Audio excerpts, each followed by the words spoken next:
Chapter 648. Predecessors plant trees, descendants enjoy the shade. Nianfeng's eyes are sad. I was kind-hearted, so I dug a tunnel to make it convenient for descendants to enter and exit, leaping over 1,000 worries. Green Eyebrows was confused, not knowing what he meant. Nan Hai Nongzhu came here. Yu Qianqiu. There are quite a lot of people here. Lu Mei's eyes suddenly froze. There was a line of handwriting on the hard iron without any pause. Obviously, it was written in one go. It could be seen that the person's cultivation was obviously higher than the previous two. He could not help but murmur, "The world is lonely and invincible, but I have no fate to ascend to heaven. I have long heard that the netherworld is equal to the world of immortals and wants to find a strong opponent. What a reckless human cultivator. How arrogant." He was already laughing sinisterly at the end of the sentence.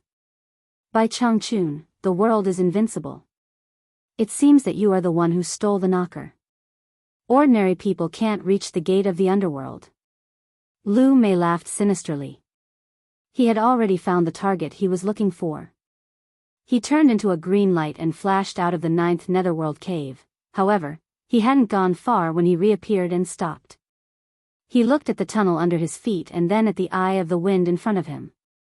After a moment of shock, he finally understood what the line of words meant.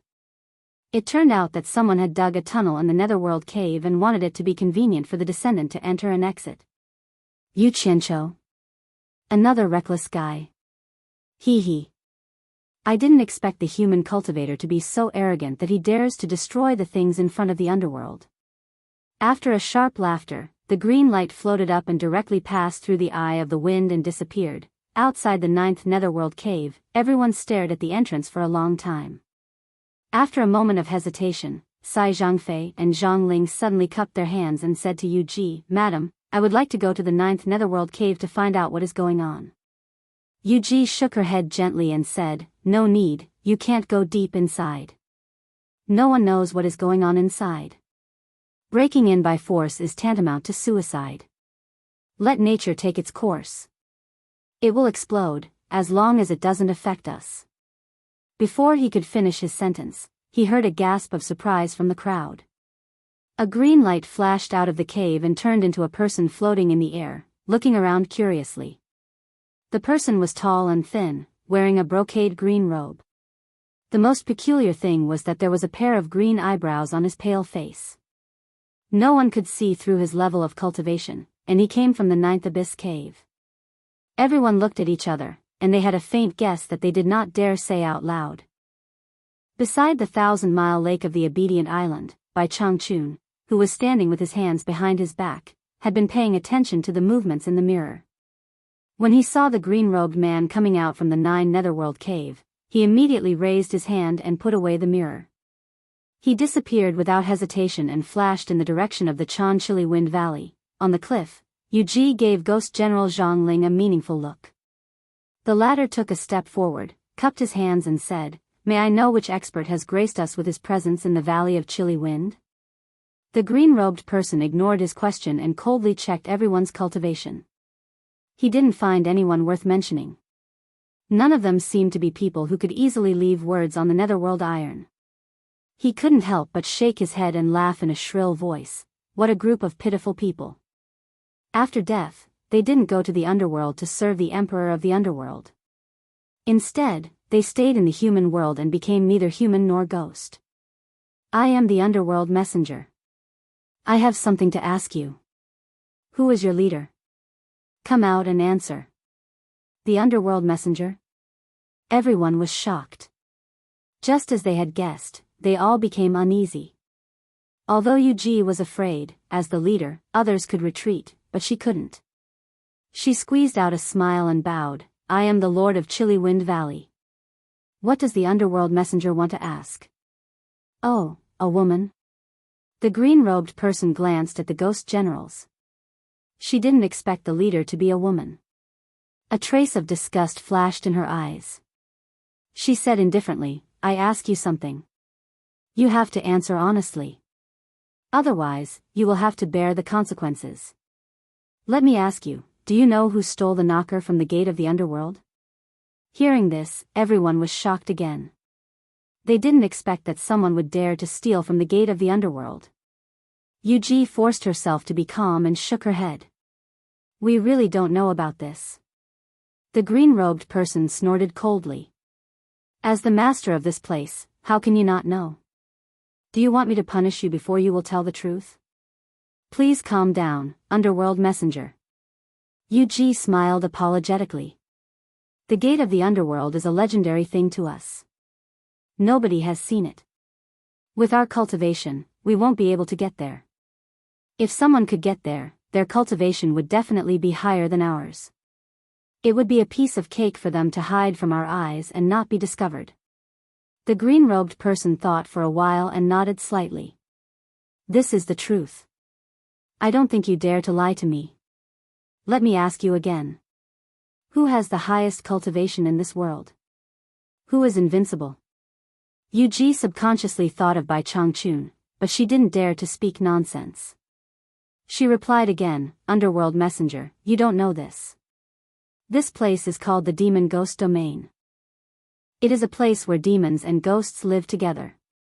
We live here and never ask about the affairs of the human world. In addition, our cultivation is low, so we don't dare to ask.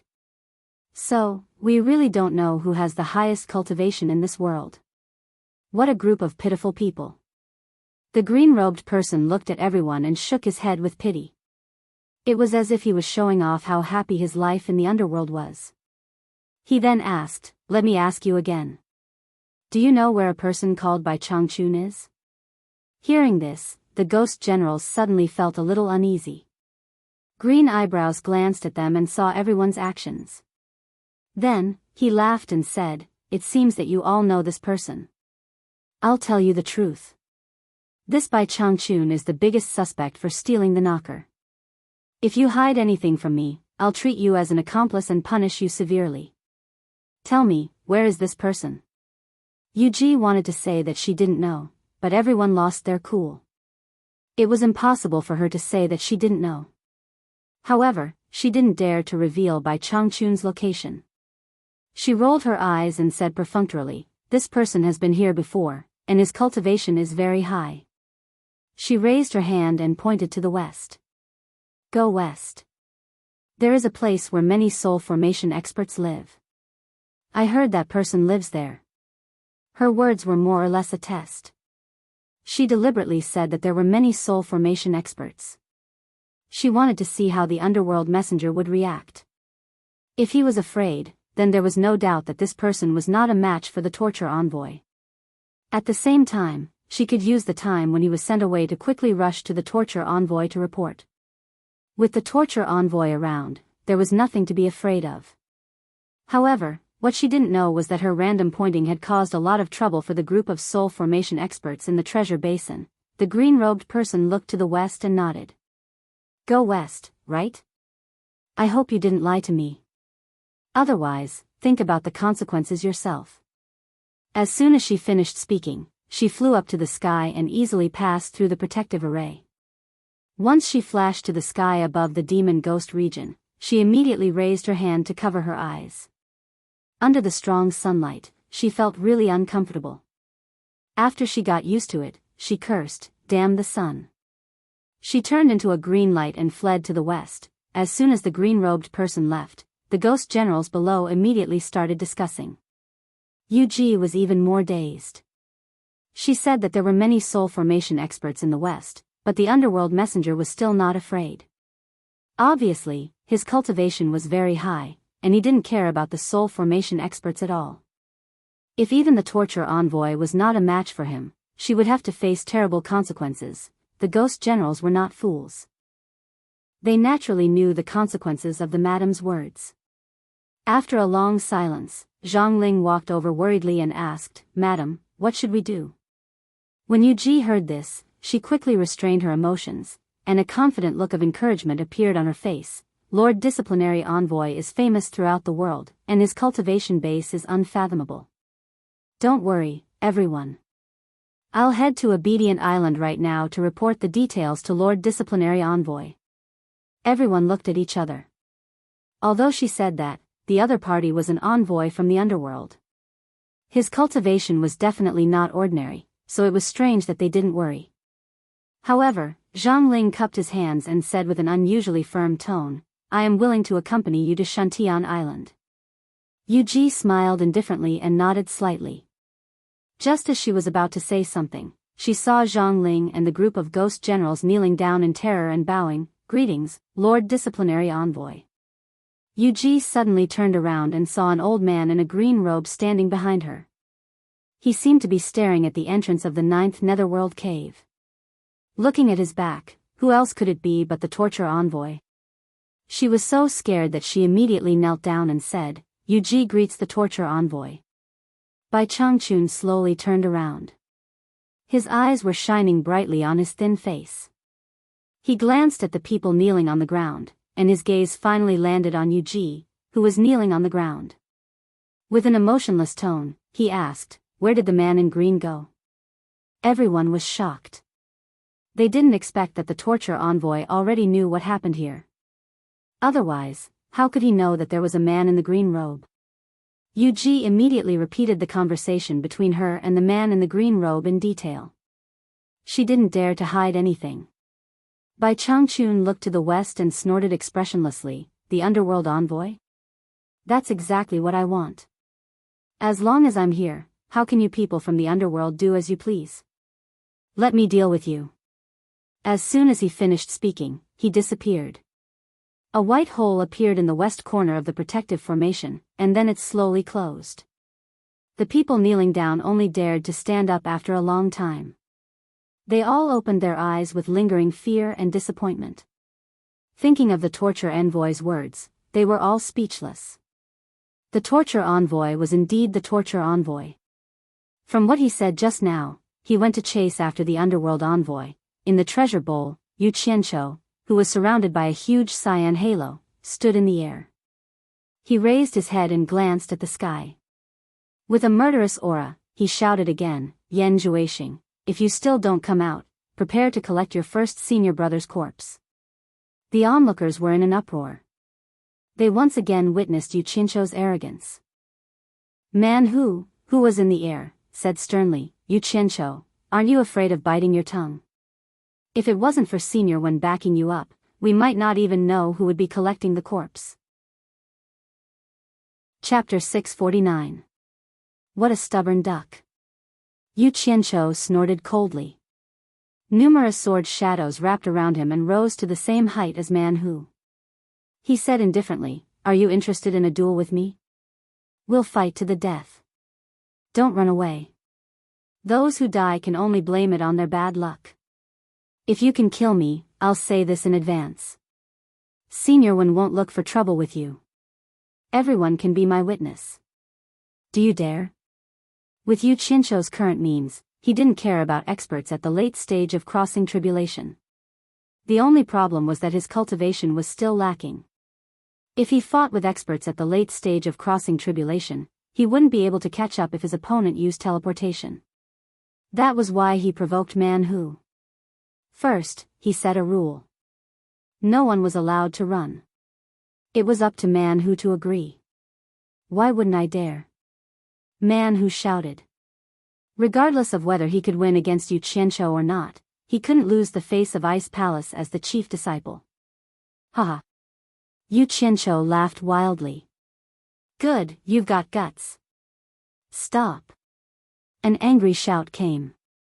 Bing Qingzi suddenly appeared. A group of 300 people appeared on the God of Wealth peak. All of them were lords of Spirit Severing Stage. Their imposing manner was astonishing, but none of them looked good. Even Yin Baikong was astonishingly among them.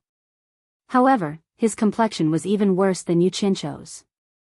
His eyes were fixedly staring at Yu Qianqiu as if he wanted to skin him alive. Bing Qingzi's gaze landed on the collapsed Ice Palace.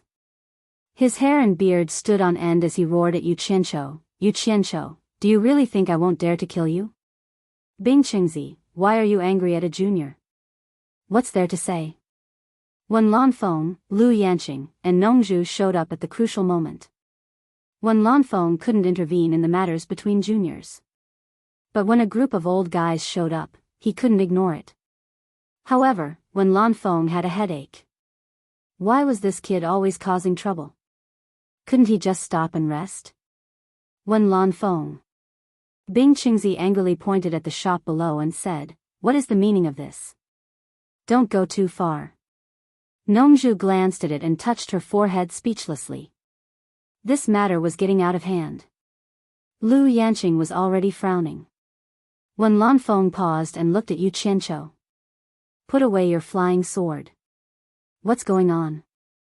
What happened?" Yu Qianqiu retorted with a question, and then he looked up to the sky and laughed loudly. The flying sword circled and danced even faster, and his killing intent erupted once again. He pointed at Man Hu and said sternly, "Man Hu, do you dare to swear that you will tell me everything that Yan Juexing did to me?" Hearing him say such angry words, everyone's gaze turned towards Man Hu. Barbarian Tiger was caught unprepared. Just a moment ago, he was ready to fight, but now, his heroic spirit suddenly turned into dodgy eyes. He couldn't tell them about Yan Juexing's demonic skill, so he was trying to think of a countermeasure. Everyone could see that something was wrong with his hesitation. Bing Qingzi was shocked when Yan Juexing was mentioned. He looked around but didn't find Yan Juexing. He immediately asked anxiously, "Man Hu, where is your junior brother?" Man Hu transmitted his voice, "Junior brother's demonic skill has been exposed. He should be hiding." But he shook his head and said, "I don't know." Bing Qingzi looked around carefully again. If he couldn't find Yan Juexing, it would be hard for others to find him. He felt a little relieved. However, there was someone who was not satisfied. Nongzhu took a step forward in the air, squinted her eyes and asked in a weird tone, "Yu Qianqiu, what did Yan Juexing do to you?" With Wen Lanfeng's support, Nongzhu didn't want to show up. But hearing Yu Qianqiu's angry words, she guessed that he must have suffered a great loss. Otherwise, he wouldn't have disobeyed Wen Lanfeng. Although he and Yu Qianqiu were always at loggerheads, he couldn't just watch as his old friend Bai Changchun's disciple was bullied. To put it more selfishly, it was the law of the jungle in the cultivation world. Only Bai Changchun's disciple bullied others. How could he be bullied by others? If he really didn't do anything, it would be hard for him to explain to Bai Changchun in the future. Wen Lanfeng also noticed that something was wrong with Nongzhu. There was a faint murderous intent in her eyes. He was a little surprised, but then he understood. If this matter wasn't handled well, Bai Changchun might get out of the demon domain and the whole cultivation world would be turned upside down. Although that old guy usually hid in the demon domain and didn't say a word, once he came out, he wouldn't stop until there was a bloodbath. Instead of letting Bai Changchun come out to fight, it was better to solve it in a small area. Wen Lanfeng immediately pulled himself together and said coldly, "Yu Qianqiu, if you have something to say, just say it. I'd like to see who's playing tricks." A silver light flashed out of the storage bag and floated in front of him. The broad body of the sword was shining with silver light. Giant silver sword. There was a cry of surprise from below. Lu Yanqing looked at Wen Lanfeng in surprise, which didn't match his temper. More than 200 lords of the spirit-severing realm also looked at each other. They hadn't figured out the matter yet, but Wen Lanfeng had already drawn his sword. It seemed that this matter couldn't be taken lightly. Damn it. You should have done this long ago. Today, let's join hands and kill Yan Juexing. Yu Qianqiu became more courageous. He stared at Bing Qingzi and sneered, "Senior Bing, you must know why I came to the Ice Palace shop today, right? Don't talk nonsense.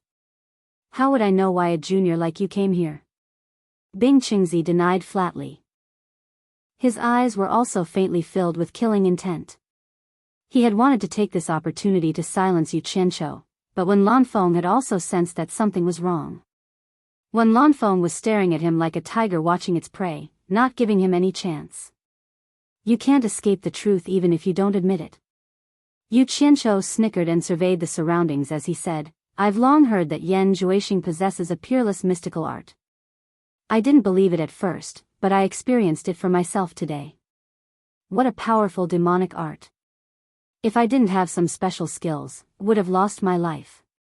Demonic art. There was an uproar in the surroundings. When Lanfeng and Nongzhu looked at each other, not knowing whether it was true or not. Bing Qingzi shouted angrily, "You Qianqiu, don't make irresponsible remarks. It's not your turn to talk nonsense here." The lid of the pot was lifted a little, revealing the aroma of meat. Even the wolves couldn't help but smell it.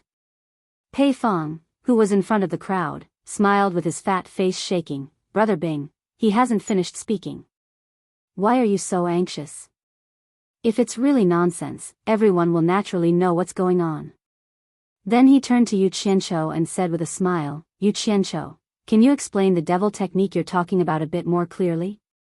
It would be best if you explain everything in detail so that everyone can judge whether it's right or wrong. Otherwise, you'll wrongly accuse an innocent person."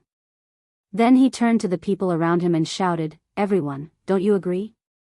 "Not bad, not bad." A lot of people responded. Most of them were from Pei Fong's camp. Bing Qingzi suddenly stared at him and shouted, "Fatty Pei, what do you mean? Do you want to hit me when I'm down?" Pei Fong didn't care about him, lest he gave him an excuse. He waved his broken hand at Yu Qianqiu and said with a smile, "Yu Qianqiu, speak boldly. With Brother Wen's support and so many people's support, just say it." He didn't seem to care about Wen Lanfeng's broken hand at all. How could Yu Qianqiu let go of the great opportunity to kill Yan Zhuixing in front of him? He looked around and said, "Seniors, do you still remember that I set up a stall to sell 7-star blood orchids yesterday? After the trouble, Yan Zhuixing came to me and said that he wanted to buy a lot of 7-star blood orchids and asked me to meet him at the Ice Palace shop. I thought it was true and came here today." Who knew that Yan Zhuixing immediately turned hostile after getting the orchids? First, he used an evil method called demon eye ecstasy, which was really powerful. Both of his eyes were emitting blood-red light that could take away one's soul. I didn't even know what was going on before I was controlled by him. "Yu Qianqiu, don't speak nonsense to confuse us." "Shut up." Bing Qingzi was really anxious. Anyone could tell that he was like a cornered dog that would do something desperate. He had the tendency to go berserk. Pei Fong winked at Qi Zhoujuan and Ouyangde, and the three of them stood between him and Yu Qianqiu. "Yu Qianqiu, speak boldly." Pei Fong sneered. Whether it was true or not, the three of them would benefit the most from defeating Bing Qingzi. That was why the three of them were so proactive in protecting Yu Qianqiu's safety. The gloomy Yin Baikong secretly transmitted his voice to Sikongju, "Send more people to set up ambushes at all the passages of Cornucopia. Don't let Yan Zhuixing escape. It's best to capture him alive." Sikongju quietly left to make arrangements. He. Yu Qianqiu put on a fake smile and said, "I reckon that Yan Zhuixing hasn't mastered his demonic arts. Perhaps he's still in the beginning stages. After I lost consciousness for a short while, I actually recovered. I unintentionally overheard his conversation with Man Hu. It turns out that his demon eye ecstasy can turn people into his puppets.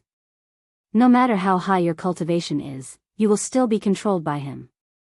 Furthermore, the 7-star blood orchid can help him master his demonic arts quickly. Once he succeeds, he will unify the entire cultivation world." Since he wanted to target Yan Zhuixing, it was impossible for him to not add oil to the fire. He continued to ramble. "As soon as my body returned to normal, I immediately fought with the two of them. TSK. He casually threw a punch called Little Demonic Fist and actually shattered my big black saber into pieces. Amazing. My saber is a treasure saber that surpasses high-grade spiritual treasure. It actually couldn't block a single punch from him. Once he masters his demonic arts, it will be terrible. What a pity." When he saw that his demonic arts were exposed and that he couldn't kill me in a short period of time, he didn't bother me and immediately ran away. Everyone saw what happened afterward. Man Hu, the person involved, naturally knew that Yu Qianqiu was taking the opportunity to blow up the matter. He immediately shouted, "Seniors, don't listen to his nonsense. He's completely talking nonsense. He and my junior brother have a grudge in China's cultivation world. He's taking the opportunity to take revenge. Bing Qingzi also sneered, "You Qianqiu, do you really think that we're all 3-year-old kids that can be easily fooled?" Everyone looked at each other in dismay. It sounded too mysterious and they didn't know if it was true or not. But for Pei Fong and the other two, it was enough for them to blow up the matter. Yu Qianqiu raised his brows and said, "It's easy to distinguish whether it's true or not. You can call Yan Zhuixing out and confront him face to face. I have a way to force out his demonic arts." "Ignorant junior, who do you think I am? Do you think I have to listen to your orders? If it wasn't for giving face to the others, would you still be alive today?" Bing Qingzi said with a stern expression. Just at this moment, Sikongju quickly flashed over and cupped his hands towards Yin Baikong. "Master, there's news from the passageway. Yan Zhuixing has already left the treasure basin in a hurry 2 hours ago." Chapter 650. When Yu Qianqiu heard the news, he couldn't help but curse, "Bastard. I let him escape." The flying swords that were densely packed around his body were also withdrawn. He quickly flew to Wen Lanfeng's camp. The situation wasn't right, it was safer here. Everyone's gaze was focused on Bing Qingzi. Yin Baikong said in a deep voice, "Brother Bing, how do you explain this?" "What do I need to explain?" Bing Qingzi tilted his head and sneered, "You should think about how to explain to us about the 7 treasure pill." Yin Baikong immediately lost his temper and stared coldly at Yu Qianqiu. The 7 treasure pill that was sold had already claimed dozens of lives. Until now, no one had figured out what was going on. However, Yin Baikong had already locked onto Yu Qianqiu as the biggest suspect. Pei Fong laughed, "Bing Qingzi, you're trying to change the topic at the wrong time. If Yan Zhuixing didn't have a guilty conscience, why would he run?" Bing Qingzi gave Man Hu a look, and the latter quickly went to his master's side. The master and disciple had their backs to the crowd, seemingly ready to fight with their lives on the line. Bing Qingzi calmly looked around and said, "Fatty Pei, don't fan the flames here. Yan Zhuixing only went out for a while, who said he ran away?" Hearing that Yan Zhuixing had escaped from the treasure basin, Bing Qingzi immediately felt relieved. It was a vast primeval forest outside, and more than 2 hours had passed.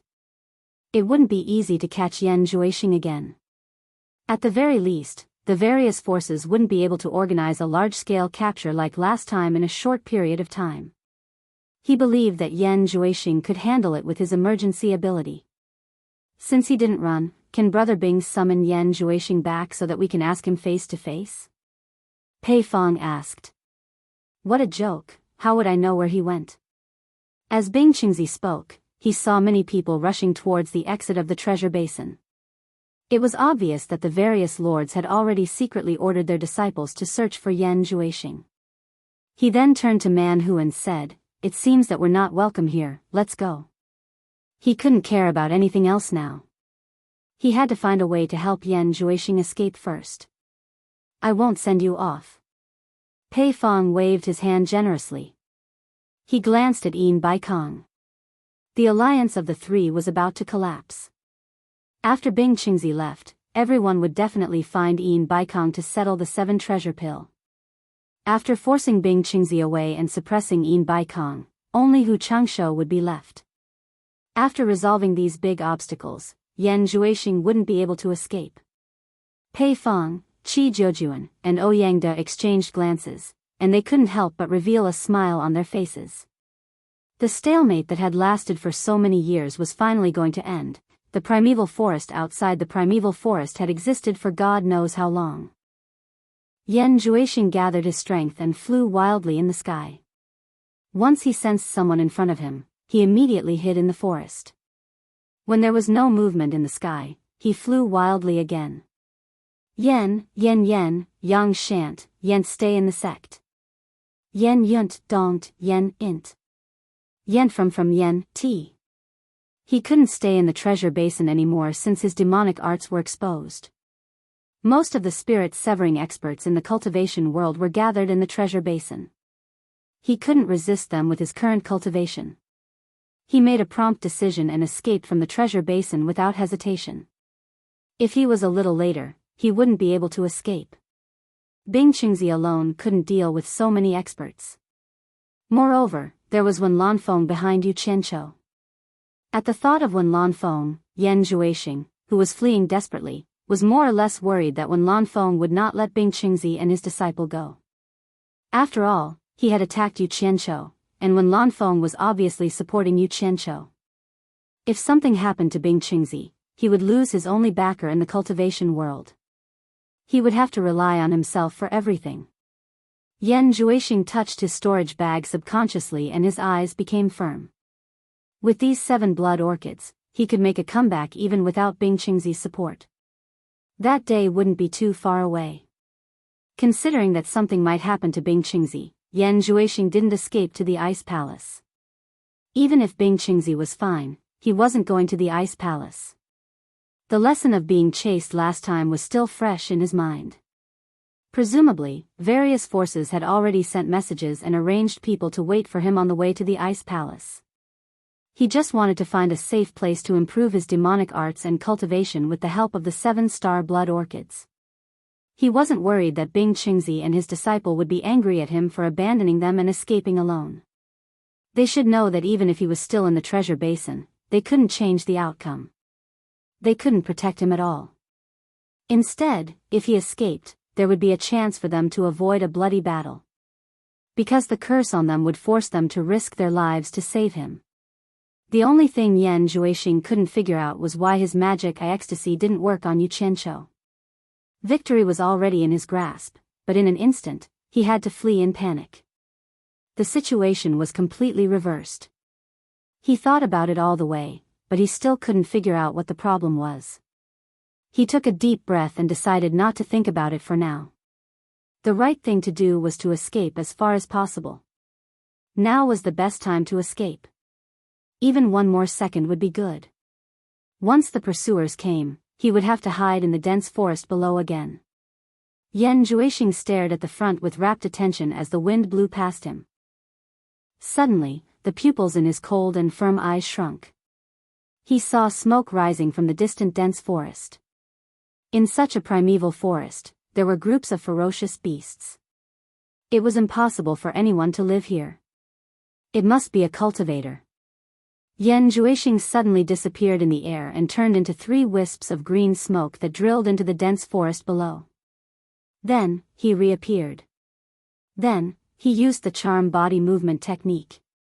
A shadow quietly stepped on the leaves and approached the place where the smoke was rising. After arriving at the destination, he gently leaned on the branch of a big tree and looked down. In the open space below, a cultivator who looked like an old urchin was rolling up his sleeves and happily roasting a golden and oily wild boar. He seemed to be enjoying it. This person was none other than third brother Exian. Ever since Lu Yanqing settled in the Wen family's shop, she let him go. Third brother Exian naturally had no objections. Without his master's restriction, he was happy and free. Then, the vast primeval forest outside the treasure bowl became his paradise. He searched for all kinds of wild animals and made up his mind to roast a wild animal that could surpass Yu Qianqiu's. Yan Zhuixing didn't know him, but he found that he couldn't see through his cultivation. The other party was obviously an expert at the tribulation passing stage. After carefully looking around and confirming that there was no one else, he waved his hand and lightly knocked on the tree trunk. Third brother Exian suddenly looked up and said, "Who is it?" However, what he saw was a pair of demonic red eyes that emitted a soul-stirring light. Third brother Exian's expression instantly became confused and the stick in his hand fell to the ground. After a while, Yan Zhuixing restrained the red light in his eyes and let out a sigh of relief. The other party's cultivation was obviously not at the soul-forming stage. Otherwise, it would be difficult for him to use the demon eye ecstasy with his cultivation. Time doesn't wait for me. I have no choice but to take a gamble. Lightly floating down from the tree, he punched the bonfire on the ground with his little magic fist. With a dull thud, a deep pit was formed.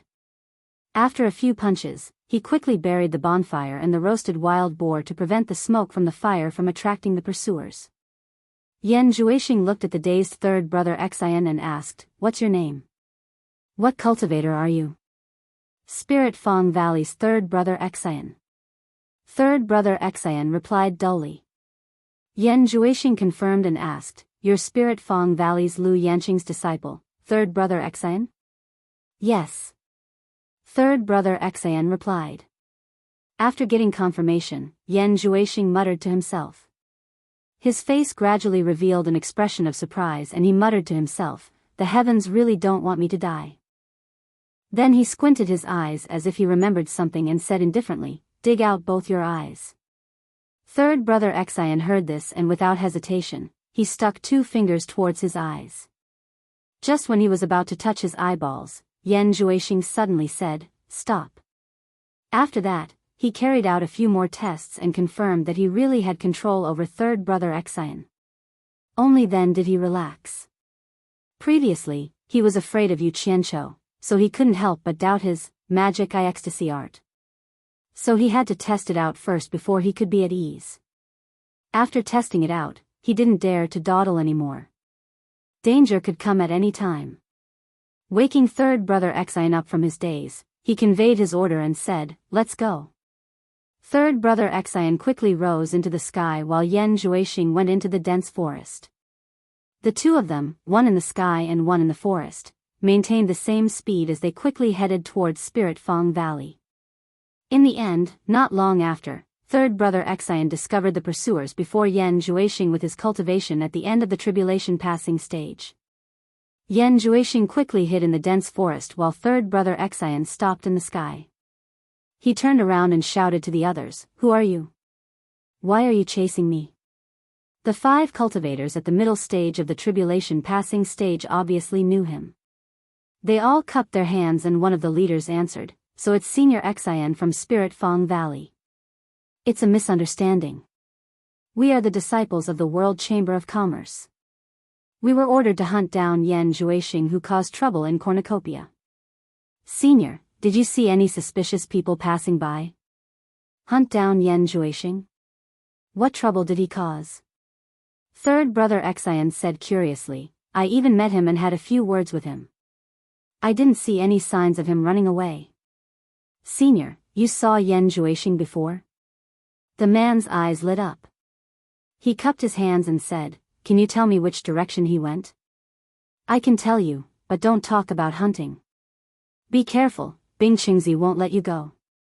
Third brother Xian pointed to the left and said, "He went in that direction. When you see him, talk nicely. Fighting will hurt the harmony." After knowing where Yan Juixing went, they didn't want to talk to him anymore. The leader smiled and said perfunctorily, "We will remember. We won't disturb you anymore." The 5 of them quickly turned to the left. After watching them go far away, third brother Xian set off again in the direction of Spirit Fong Valley. Yan Juixing emerged from his hiding place and followed closely in the dense forest. After the 5 of them left, they quickly sent a message to Cornucopia. The pursuers of the World Chamber of Commerce quickly gathered in the direction pointed by third brother Xian. Such a big movement naturally couldn't be hidden from the eyes of all the forces. It immediately attracted everyone to chase in that direction. Chapter 651. Yan Juixing, who was fleeing in a hurry, bumped into several groups of people along the way, but they were all sent away by third Xian. He should be happy to pass the test easily, but Yan Juixing got angrier the more he thought about it. Whenever he thought of Yu Qianqiu, he would gnash his teeth in hatred. Different from Yu Qianqiu's ostentatious style of doing things, Yan Juixing always wanted to develop in a low-key manner, but there was someone who didn't let him have his way. From the beginning in the 100 Flowers Valley until now, as long as he met Yu Qianqiu, that guy would force him to become famous together with him. Now, one of them was the world's #1 expert below the spirit severing stage, who had killed countless people, and he had offended everyone. The other one was an absolutely dangerous person with a peerless skill, who was coveted by many people. The 2 juniors from the Chinese cultivation world were famous in the world together. The difference was that the former had found a strong backer, and no one dared to touch him openly for the time being. The latter was unlucky. He only had Bing Qingzi as his backer, so he was easier to bully. Naturally, people would find trouble with him first. Yan Juixing really couldn't figure it out. Regardless of whether they were enemies or not, both of them were outstanding figures of the new generation in the cultivation world. Didn't that guy know that the tallest tree in the forest would be blown away by the wind? Before he had the ability to protect himself, it was simply courting death to face so many experts with such great fanfare. Even if he had a backer, he couldn't rely on him for a lifetime, right? It was a complete country bumpkin, a local tycoon, and a nouveau riche. It was a miracle that he didn't die today. This was Yan Zhuixing's evaluation of Yu Qianqiu. However, what he didn't reflect on was that since the day he was born in the Chinese cultivation world, he was destined to have a height and starting point that many cultivators couldn't reach in their lifetime. His grandfather was the leader of the #1 sect in the Chinese cultivation world of diabolism. His maternal grandfather was the leader of the #1 sect in the righteous path. He also had the halo of the young palace master of the 100 Flowers Palace. When others were still struggling in the Ruoshui River for basic living conditions, he was already standing on the beautiful mountain peak. He didn't even want to look at it. Instead, he kept a low profile and looked around at the crowd that had already climbed ashore, to see who could be of use to him. This was what he meant by being low-key. With a high-profile identity and qualifications, it was easy for him to say that he was low-key. But what did Yu Qianqiu have at that time? There was nothing. Living in the cultivation world where the strong preyed on the weak, not to mention dignity, they didn't even have the right to ensure their own survival. Ever since he joined on Kwangsung, he had been in constant danger of being devoured. If you accidentally said something wrong, even if you revealed a look that made others unhappy, they could take your life. This was something that could happen in an instant. Moreover, if he died, he wouldn't even have the chance to show himself. He wouldn't even have the right to bury his head and keep a low profile. It was not easy for him to join supporting Immortal Island, but there were always people who wanted to harm him. He did the lowliest and most despised job. He was already so low-key that he couldn't be any more low-key. He almost dug a hole to bury himself alive, but he was still in a precarious situation. In the end, he was forced to abandon his dignity as a man and knelt down to beg for help for the sake of some spiritual herb seeds that could help him turn over a new leaf. It didn't matter if he lost his face, but he still owed a favor until now. A person of noble birth like Yan Zhuixing would never be able to understand the pain of a small fry like Yu Qianqiu. Yu Qianqiu sometimes looked back at the few women he met along the way. Bai Suzhen had never looked at him differently because of the change in his status. She had always helped him unreservedly. When he was tired, she was a trustworthy harbor that he could rely on. Furong also wouldn't look down on him because of his lowly status. On the contrary, from the moment the two of them met, he started to bully her. Yu Qianqiu was the only pure person left in this world until now. She treated his words as an imperial edict and did whatever he told her to do without any consideration. Yu Qianqiu couldn't imagine how guilty he would feel if he hurt her. As a result, Yu Qianqiu was in fear and trepidation. He was afraid that this girl would suffer even the slightest grievance. Whatever she wanted, Yu Qianqiu would satisfy it at all costs and put in all his effort to protect her. In fact, Furong wouldn't make any excessive requests of him. With the existence of these two women, Yu Qianqiu's heart was incomparably strong. He had the confidence to face any difficulties. Even if his final outcome was to be beaten into a cripple with 4 limbs missing, he did not lose everything. He still had the most precious thing. He had no reason to believe that these two women would still wholeheartedly accompany and take care of him for the rest of his life.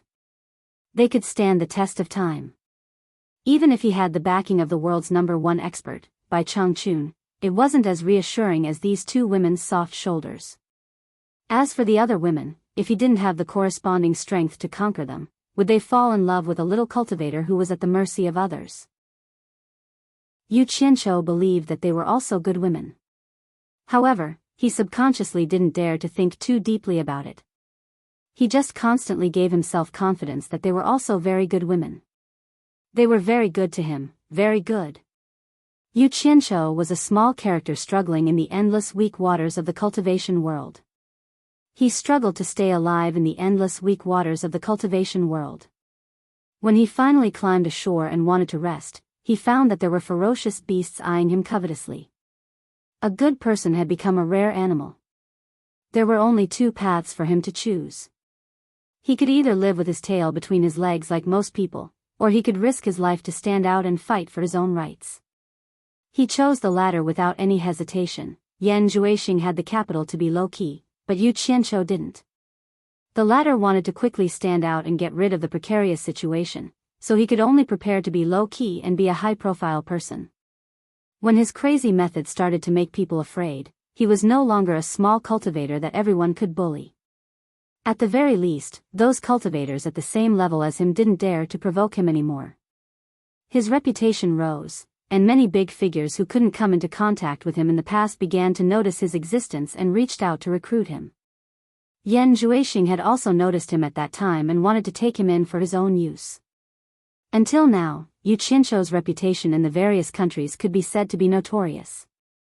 However, he still managed to carve out a path of blood and successfully protected himself. At the very least, other than the top soul formation experts in the cultivation world, cultivators below the soul formation stage didn't dare to easily find trouble with him. This was the difference between Yan Juexing, who was born with a noble background and acted low-key, and Yu Qianqiu, who was born with a grassroots background and acted high-key. It was because everyone's starting point was different. There was no such thing as country bumpkin, local tycoon, or nouveau riche. At the end of the day, everyone wanted to succeed by hook or by crook. There were also many people who died in Yan Juexing's hands. Different paths led to the same goal, and it all depended on who won in the end. Swoosh! The giant silver sword blocked in front of Bing Qingzi and his disciple who were trying to leave the cornucopia. The atmosphere suddenly became solemn. It seemed that when Lan Feng was starting to stand up for Yu Qianqiu, Pei Fong and the other two looked at each other and laughed in their hearts. It couldn't be better to directly get rid of Bing Qingzi through Wen Lanfeng's hands. Yu Qianqiu was also full of excitement. He didn't kill Yan Juexing, but it was also good to kill his backer. This guy's thinking was very simple. As long as it was his opponent's power, he would not let it go if he could eradicate it. The weaker the opponent, the stronger he would be. Bing Qingzi secretly cursed. It would probably be hard for him to have a good ending today. He turned to stare at Wen Lanfeng and said, "Wen Lanfeng, I have no enmity with you." "What do you mean by this?" Wen Lanfeng's body began to emit a threatening aura. His long hair gradually fluttered behind him. He stared at Bing Qingzi ruthlessly and said indifferently, "What do I mean? Do I still need to explain?" The spirit-severing stage experts in the air retreated one after another. Once these two guys started fighting, the remaining power would be very frightening and could easily harm the innocent. Bing Qingzi also knew that he was no match for Wen Lanfeng. It was meaningless for him to risk his life. He looked at Lu Yanqing who was wearing a gauze hat and said, "Miss Lu, my ice palace has always been very respectful to Spirit Fang Valley. Every year, we would send disciples to collect snow spirit grass and offer it. I hope Miss Lu can plead for this old man from Brother One on account of our many years of friendship." He was flexible and good at finding people. He found Wen Lanfeng's nemesis in an instant. As a result, Wen Lanfeng's threatening aura weakened a little before Lu Yanqing opened her mouth. Pei Fong and the others frowned at the sight. Lu Yanqing was silent for a while. She tilted her head to look at Wen Lanfeng and sighed slightly. Does everything need to be solved by fighting and killing? Although her words didn't sound like she was pleading for Bing Qingzi, it was no different from stopping Wen Lanfeng from fighting. In the end, Wen Lanfeng didn't say a word. The giant silver sword whooshed back into his storage bag. Bing Qingzi cupped his hands at Wen Lanfeng and said, "Thank you for your mercy, Brother Wen." Then he cupped his hands at Lu Yanqing and said, "I will remember Miss Lu's kindness. As long as the Ice Palace is here, if Spirit Fang Valley encounters any trouble, the Ice Palace will definitely do its best to help. Farewell."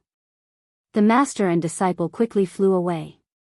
Wen Lanfeng looked at Nongzhu and Yu Qianqiu apologetically, seemingly hoping that they would understand. Nongzhu was speechless, but there was nothing she could do. She couldn't stop Bing Qingzi. Everyone didn't expect that a big battle would be resolved by Lu Yanqing's words. Yu Qianqiu was both angry and amused. He didn't expect Lu Yanqing's words to have such a great influence on Wen Lanfeng. Wen Lanfeng didn't think that at this point, everyone's position was already clear.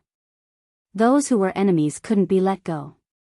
Maybe people will accept Lu Yanqing's feelings, but they won't necessarily accept your Wen Lanfeng's feelings, because everyone knows that you and I, Yu Qianqiu, are on the same side, but I, Yu Qianqiu, and Yan Juixing are sworn enemies. For the first time, Yu Qianqiu had the idea of stripping Lu Yanqing naked and throwing her on the bed to vent his anger. This woman was too bullshit. If you don't know anything, don't get involved. In the cultivation world, if problems could be solved by talking nicely, then everyone would ask you to be the peacemaker. What's the point of fighting? What's the point of fighting? What's the point of fighting? There were some words that had to be said. Yu Qianqiu stared at Lu Yanqing and said in a low voice, Senior Lu's compassion is really admirable, but I have a word of advice for you. You let the Ice Palace people go today, but if they hurt Spirit Fang Valley in the future, I hope you won't regret it. Yu Qianqiu. Stop it. Nongzhu frowned and stopped him. Wen Lanfeng smiled apologetically and said, Yu Qianqiu, I'll let it go this time, next time, you're too kind, senior. Yu Qianqiu waved his hand to interrupt him and said indifferently, it's better to rely on yourself than on others. I won't bother you next time. I just hope Senior Wen and Senior Lu can fulfill their promise. Chapter 652. Wen Lanfeng and Lu Yanqing were speechless. Everyone could tell that Wen Lanfeng and Lu Yanqing were drawing a clear line. Everyone felt it was incredible. Yu Qianqiu was really bold. He dared to speak to Wen Lanfeng and Lu Yanqing in such a tone. Didn't he know that without Wen Lanfeng's protection, there were too many people here who wanted his life? However, the two people involved were well aware that Yu Qianqiu was fully qualified to speak to them like this because of his identity as Bai Changchun's disciple. On the contrary, the two dared not speak too harshly to Yu Qianqiu. Even if Lu Yanqing was the most beautiful woman in the world, she still felt a lingering fear when she thought of the terrifying figure behind Yu Qianqiu. That old man wouldn't care how beautiful you were, and he wouldn't show mercy to you just because you were a girl. No matter how beautiful you were, in his eyes, you were just a bag of stinky skin.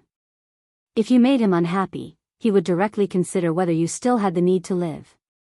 It was a completely inhuman way of thinking, and the way he dealt with things was frighteningly direct. When Lanfeng nodded silently and said, Don't worry, I will do what I promised you. Yu Qianqiu turned to Nongzhu and said, Let's go. Take them with us. The two people he was referring to were Furong and Zi. You. Nongzhu shook her head, not knowing what to say, then nodded. The two were just about to leave when they suddenly heard someone shout, Stop. The two looked back and saw Hu Changshou flash out. He cupped his hands to Wen Lanfeng and said, Brother Wen, this kid's words were too arrogant. He didn't put you in his eyes. There's something I'd like to ask Brother Wen about. Does this brat mean that he has nothing to do with Brother Wen from now on? Wen Lanfeng suddenly looked at Hu Changshou, his eyes filled with killing intent. Hu Changshou, what do you want to say? I won't lie in front of Brother Wen. Hu Changshou stared coldly at Yu Qianqiu and said, If he really has nothing to do with Brother Wen, I want to settle the score with him for killing my Yun Palace disciple. If I still have a close relationship with Brother Wen, then I have no choice but to give Brother Wen face and let this matter drop. At this time, Wen Lanfeng naturally wanted to support Yu Qianqiu, but who knew that before he could speak? But he heard Nongzhu shout, Wen Lanfeng, from now on, Yu Qianqiu has nothing to do with you. Wen Lanfeng looked back and swallowed the words he was about to say. Nongzhu sneered arrogantly and said, I'd like to see who dares to hurt Yu Qianqiu. He was also furious. These people really didn't know the immensity of heaven and earth. They thought that Yu Qianqiu could be trampled upon after leaving Wen Lanfeng. At this time, if he didn't stand out, then he would have come here in vain. Otherwise, there was no need for him to beg for Bai Changchun's jade pendant. Wasn't it just a precaution? Good, very good. Hu Changshou clapped his hands and smiled. With Nongzhu's words, I can rest assured. A black shadow flashed to his side. Yin Baikong, dressed in a black robe, stood out and said with a dark face, "Since you have nothing to do with Brother Wen, Yu Qianshou, it's time to settle our debt." Hu Chengshou glanced at him and chuckled. "I wonder what debt this kid owes you that it's worth Brother Yin to come personally." "The 7 treasures pill." Yin Baikong said with a dark face, "This kid sold the 7 treasures pill to me, of course I have to look for him." Before the incident, he had sent people to look for Niu Yud, hoping to discuss the next batch of limit-breaking pills and 7 treasures pill. Unfortunately, a few days had passed and not even a shadow of Niu Yud was seen. In addition to the 7 treasures pill incident, Yin Baikong had a faint feeling that something was wrong. He even suspected that he had fallen into someone's trap. If this matter was not resolved, the World Commerce Association would be in big trouble. Everyone was in an uproar. Who would have thought that the 7 treasures pill was sold to Yin Baikong by Yu Qianshou? Wasn't it refined by Niu Yud? In reality, the matter of the 7 treasures pill incident was only known to the higher-ups of various parties. The news had not been spread. After all, the cause of the incident was still unclear. "It's really a broken drum and a messed-up person beating." Yu Qianshou sneered and said, "Yin Baikong, what does the 7 treasures pill have to do with me? I obviously didn't want to sell it to you, but you forcefully bought it from me. Moreover, this was clearly a transaction between you and Niu Yud. I didn't earn a single spirit stone, I was only an errand boy. I don't know, and I don't want to know, what's wrong with the 7 treasures pill. If there's a problem, look for Niu Yud, don't look for me." Yin Baikong said with a cold expression, "If I can find Niu Yud, I won't look for you. Since you're involved in this matter, don't think of getting away so easily. Think of a way to help me find Niu Yud." At this moment, Zi flew over together with Hibiscus. It was Nong Zhu who called the two of them over. Yu Qianshou was startled, and the haze on his face immediately turned into a smile. He held Hibiscus's hand and said, "What are you doing here? Did someone bully you again?" Hibiscus looked around with hatred in her eyes. Yu Qianshou smiled faintly and turned back to Yin Baikong. "If you can't find Niu Yud, don't come to me to vent your anger." Yin Baikong opened his mouth when he saw Hibiscus's hateful gaze, but he couldn't say anything. Hu Chengshou followed Yin Baikong's gaze in confusion. Although this woman's appearance was not bad, it wasn't enough to make this old pervert. His eyes inadvertently caught a glimpse of the black cloud-patterned jade pendant on Hibiscus's waist. Hu Chengshou's pupils suddenly shrank, especially the word "by" on it. His mouth slowly opened as he became dumbstruck. He finally understood Yin Baikong's feelings. The 2 top experts who wanted to take this opportunity to retaliate were instantly speechless. It was indeed not a good thing for a group of soul formation experts to have such sharp eyes. When everyone's eyes touched the jade pendant on Hibiscus's waist, they couldn't take their eyes off it. Their faces were filled with disbelief. It seemed like they had seen this thing before. Wen Lanfeng and Lu Yanqing looked at each other speechlessly. Wen Lanfeng, in particular, was a little depressed. Even if he personally showed up, he wouldn't be as deterrent as by Changchun's jade pendant. The group of cultivators watching from below couldn't figure out what was happening up there. Why did they all become mute? Although the group of soul formation experts gradually came back to their senses, their eyes were filled with doubt. First, they doubted Hibiscus's identity. Second, when they saw Yu Qianshou holding her hand, they doubted the relationship between Yu Qianshou and her. Nongzhu revealed a sarcastic expression. Sure enough, evil people needed to be tempered by evil people. If it wasn't for Bai Changchun's iron-blooded methods, the cultivation world would have already turned upside down.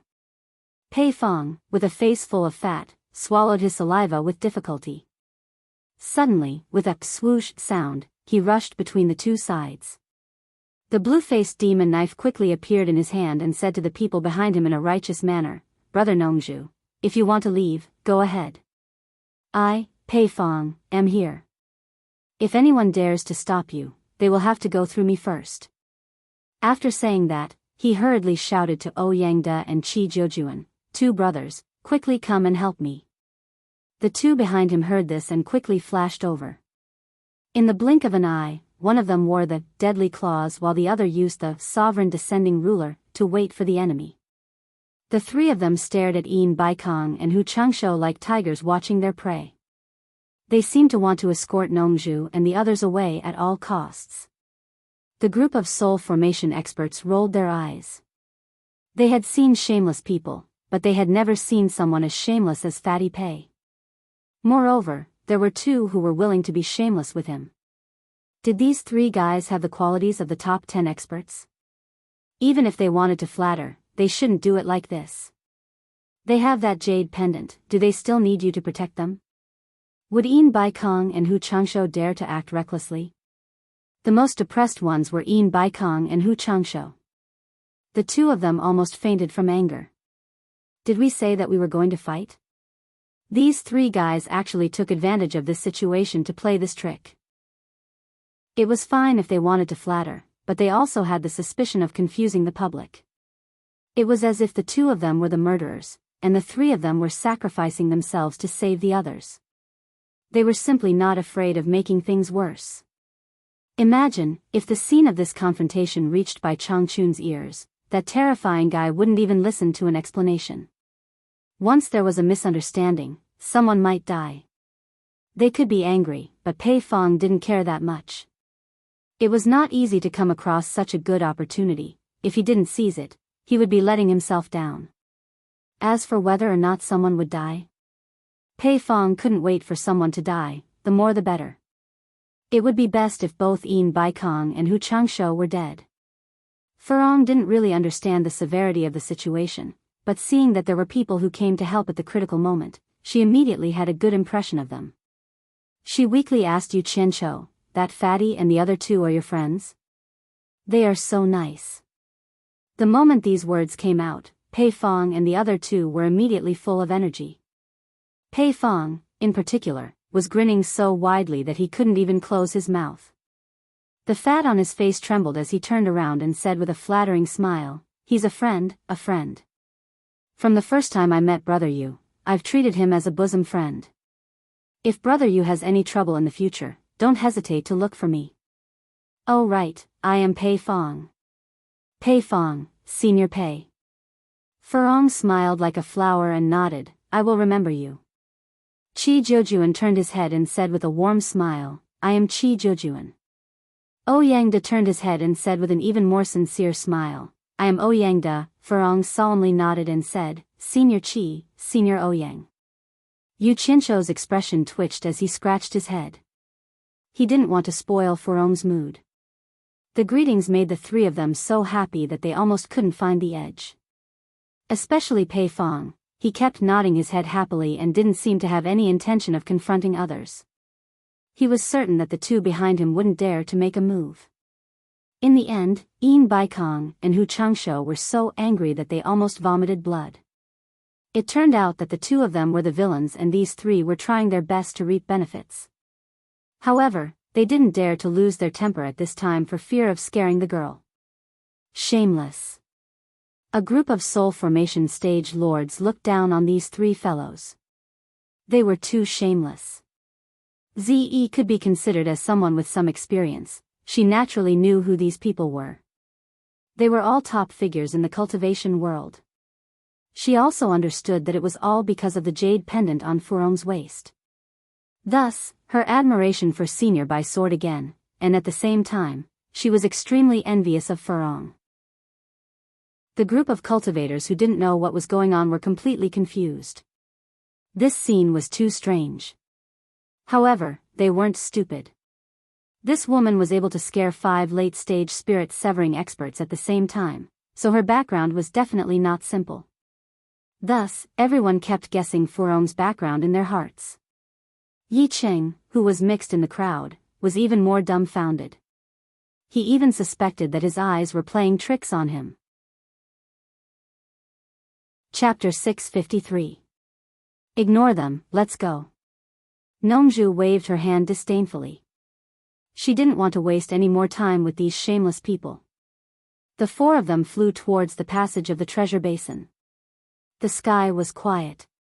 Hu Changshou and Yin Baikong, who were shouting happily just now, remained silent as they watched them leave. Just as the four of them arrived at the passage of the treasure basin and were about to leave, a shrill laughter came from above, causing them to stop. Not only them, but everyone in the cornucopia also raised their heads to look at the sky. Sure enough, there is a group of soul-forming cultivators. Looks like this is the place. A man in a green robe was muttering to himself as he stared at the ground with his arms crossed. Although his voice was soft, it was as clear as a thread into the ears of the people below. Logically speaking, the treasure basin was protected by a protective formation. Only the people inside could see what was happening outside, while the people outside could only see the clouds and mist below.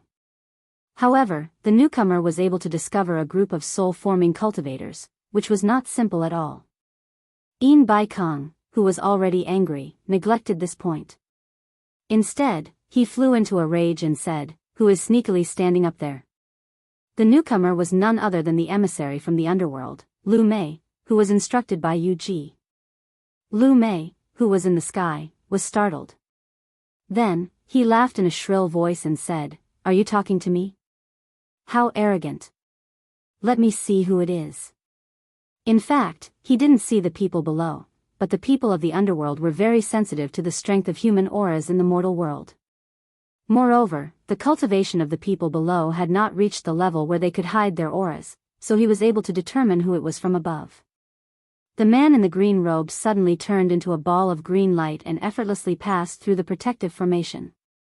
Based on the sound, he floated in front of Yin Bai Kong and suddenly transformed back into his human form. A pair of green eyebrows slightly raised, and his small eyes looked up and down at Yin Bai Kong with disdain.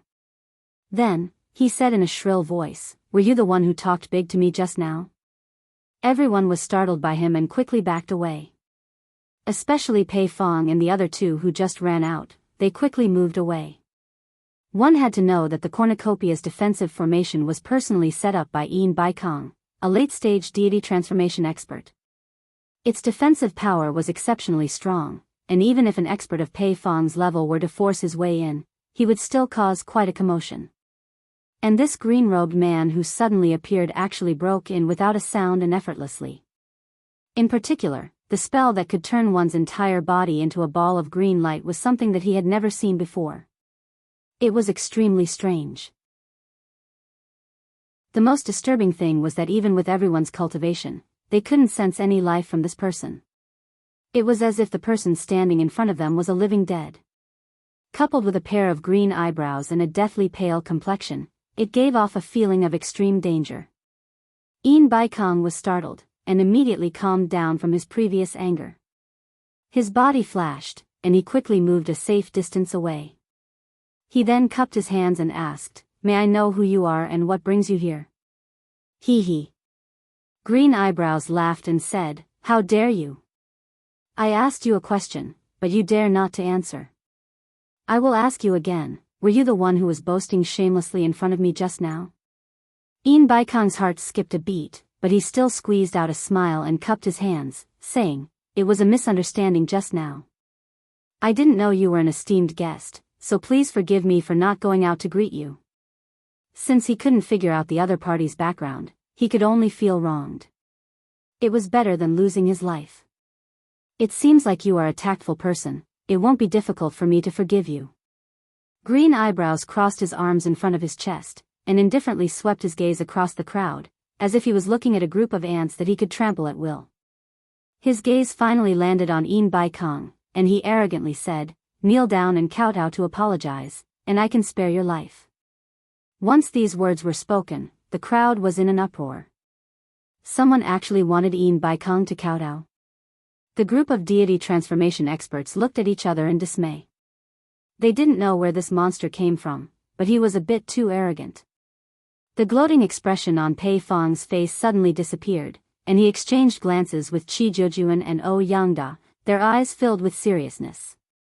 It was true that they couldn't wait for Yin Bai Kong to die, but Yin Bai Kong was, after all, one of the top 10 experts on the same level as them.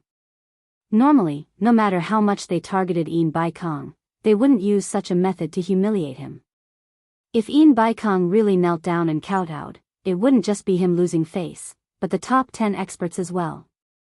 How would the cultivators of the world view the so-called top 10 experts in the future? At the entrance of the passage, Yu Qianqiu gave Nongzhu a questioning look, hoping to get an answer from the knowledgeable Nongzhu. In the end, Nongzhu slightly shook her head and transmitted her voice. I have never seen such a person. I'm afraid Yin Baikong is out of luck.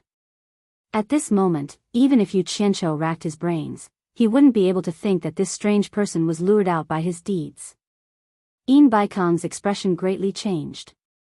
If this was a place with no one around, and he was forced into a corner, he might have compromised in order to save his life.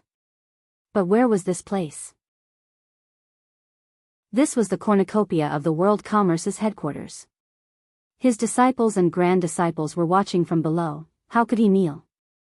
If he really was humiliated and knelt in front of everyone, even if he obtained the entire world in the future, he would never be able to raise his head. If he was an ordinary cultivator, then it wouldn't matter, but he was one of the top 10 experts. There were different types of humiliation, and some humiliation was more difficult to bear than death for experts.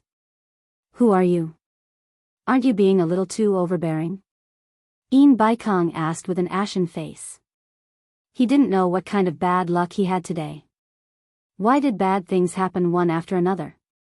A mere mortal doesn't have the right to ask who I am. Lu Mei's tone was cold and threatening. I'll give you one last chance. Are you going to kneel or not? An icy aura slowly spread out, causing the surrounding temperature to plummet. He was indeed angry. In the underworld, he knelt in front of a woman every day, so he already had nowhere to vent his anger. He didn't expect that in the human world, a mortal cultivator would actually dare to contradict him. Immediately, killing intent spread in his heart. A mere mortal? Yin Baikong's pupils shrank. From the other party's aura, he sensed an aura similar to Niu Yud's, but it didn't seem to be as strong as Niu Yud's. He immediately asked, could it be that you're from the immortal world? I also have a friend in the immortal world called Niu Yud. Do you know him? When a person was forced into a desperate situation, no matter what method he had, he would always try it. The moment these words came out, it could be said that everyone was shocked. Everyone was stunned. Niu Yud was actually from the immortal world? Everyone thought of Niu Yud's incomparably arrogant actions and immediately came to a realization. So he was from the immortal world. No wonder such a powerful expert suddenly appeared. No one knew his origin. However, everyone was more or less suspecting whether Yin Baikong's words were true or not. Nongzhu's face kept twitching.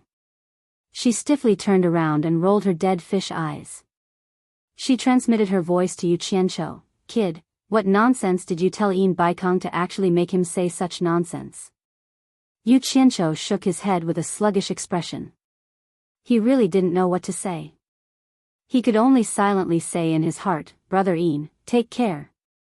Lu Yanqing, who was in the air, stared at him with a complicated gaze. Lu Mei was slightly startled when she heard this. She asked in surprise, you have a friend in the immortal world? What does Niu Yud do? The immortal world had always been in contact with the underworld. However, his position and cultivation in the underworld wasn't high. He was just a dispensable clown under Madame He Chi's feet. He wasn't familiar with the people in the immortal world at all. If this person's friend was someone important in the immortal world, then he wouldn't be able to provoke them. Even if he ran back to the underworld, they could still come to the immortal world to deal with him. Madame He Chi wouldn't offend a big shot in the immortal world for a clown like him. If that happened, she would kick him away like a piece of trash, without the slightest bit of mercy. Seeing that the opponent's aura was slightly weakened, Yin Baikong cupped his hands and smiled. My friend is the immortal world's emissary. Yu Qianqiu almost couldn't hold back his laughter when he heard this. Nongzhu glanced at him. She finally knew who this kid was pretending to be. It turned out that he was the emissary he mentioned before. Immortal world's emissary? Lu Mei's face was full of suspicion. The immortal world's emissary who goes to and from the immortal ascension stage in the human world? Yin Baikong's eyes lit up. It seemed that Niu Yud didn't lie to him. There really was such a person in the immortal world. He immediately cupped his hands and smiled. That's right. He's the immortal world's emissary who goes to and from the immortal ascension stage in the human world. Lu Mei's pale face darkened. He said in a gloomy tone, "You dare to trick me? You actually used an emissary from the immortal world to fool me." He might not dare to provoke someone with a bit of status in the immortal world, but he wouldn't put a lowly immortal in his eyes. No matter how insignificant he was in the underworld, he was still a small character who had accompanied the dignified Madame Hei Qi for a long time. Not everyone would dare to touch him when he went out. Not to mention this, his cultivation level was one level higher than that lousy emissary. Yin Baikong was shocked. He knew that he had overreached himself. He raised his hand in a panic, wanting to apologize. Who knew that Lu Mei would shout, "I gave you a chance to live, but you didn't want it. You dare to trick me? Hand over your life." Yin Baikong was indeed someone who had been on the battlefield for a long time. Once he heard this, he knew that there was no room for negotiation. Without hesitation, he teleported and disappeared on the spot. However, Lu Mei disappeared almost at the same time. Bang! A loud sound came from the sky, attracting everyone's attention. Two people appeared at the edge of the defensive formation at the same time. From the looks of it, it seemed like Yin Baikong wanted to teleport away, but his escape route was blocked by the other party. Before anyone could clearly see what was going on, they only saw a green light and a white light violently colliding. The powerful shockwave caused the spirit-severing experts in the air to fall down one after another. The airflow stirred up the dust, making everyone unable to open their eyes. The surrounding shops collapsed on the spot. Some of the Foundation establishment cultivators couldn't even stand steadily and were directly pushed to the ground by the strong airflow that was blowing towards them. Chapter 654. Nongzhu's figure flashed and appeared in front of them. She quickly pushed out a wall of light with one palm, protecting the three people behind her. The sandstorm and debris were like shuttles, smashing against the wall of light with a pitter-patter. Even with Nongzhu's help, Yu Qianqiu still subconsciously pulled Furong behind him and stared at the sky with a solemn expression. The green light and white light violently collided and separated. However, the green light remained stationary in the air, while the white light was quickly knocked back as if it had hit an iron wall. As soon as it was knocked back, the white light disappeared and a human figure was smashed down with a swoosh. Bang! The ground shook violently, and in an instant, a deep pit was smashed out of the collapsed walls. Ah! A few cultivators with low cultivation were unable to dodge in time and were smashed into the pit. After letting out a miserable scream, there was no reaction. The green light in the air revealed its true form. Lu Mei stared at the ground and laughed cruelly. "Reckless thing, you still want to escape in front of me." Cough, cough. A series of violent coughs came from the deep pit, and the coughs were heart-wrenching. Suddenly, the coughs stopped, and the white light once again shone from the deep pit. A powerful aura rapidly rotated and spread out from the deep pit like a storm. The surrounding broken bricks and stones were swept away as if they were dry weeds and rotten wood. Before the crowd could react, a black figure with a dazzling white light quickly escaped from the deep pit. It seemed as if it wanted to split the void, emitting a dazzling light that pierced through the sky. Its target was Lu Mei, who was in the air. The onlookers were overwhelmed with emotions. Yin Baikong obviously knew that he couldn't escape, so he took the initiative to launch a powerful attack. Among the cultivators watching from below, there might have been many who scoffed at Yin Baikong's action of escaping. But now, who would dare to say that Yin Baikong, one of the top 10 experts in the world, was a coward who ran away? Xiao! The black figure with the cone-shaped white light emitted an ear-piercing sound of breaking through the air. It was like a divine arrow that was shot from a bow, breaking through thousands of kilograms. Everyone below had their hearts in their throats as they stared at Yin Baikong's all-out attack with wide eyes. Whether they had a grudge against him or not, they all hoped that he could defeat the enemy in one strike. "How dare you!" Lu Mei shouted in a shrill voice. With a swoosh, he charged towards the incoming white light. With a "yeah" sound, he raised a huge palm shadow and slammed it down. Bang! The air exploded, the airflow rippled, and visible patterns spread out. The white light was instantly annihilated, and a black shadow crashed down at an even faster speed than before. More than half of the shops in the treasure basin collapsed in an instant. Bang! The ground shook, and an even larger pit appeared. It's over. Baikong is finished. This thought suddenly popped up in everyone's mind. It was quiet all around. Everyone stared at the newly created pit without blinking. There was no movement inside. Was he dead? The shrill laughter rose again. Green Eyebrows glanced at the crowd below and said, "Did you see that? This is the consequence of being disrespectful to me, cough cough." The sudden sound of coughing interrupted his wild laughter. Green Eyebrows couldn't help but exclaim in surprise. Staring at the figure crawling up from the deep pit below, he clicked his tongue and said, "Old thing, you're really tough. You're actually not dead yet?" Inside the deep pit, the black-robed Baikong lowered his head and dragged his sword.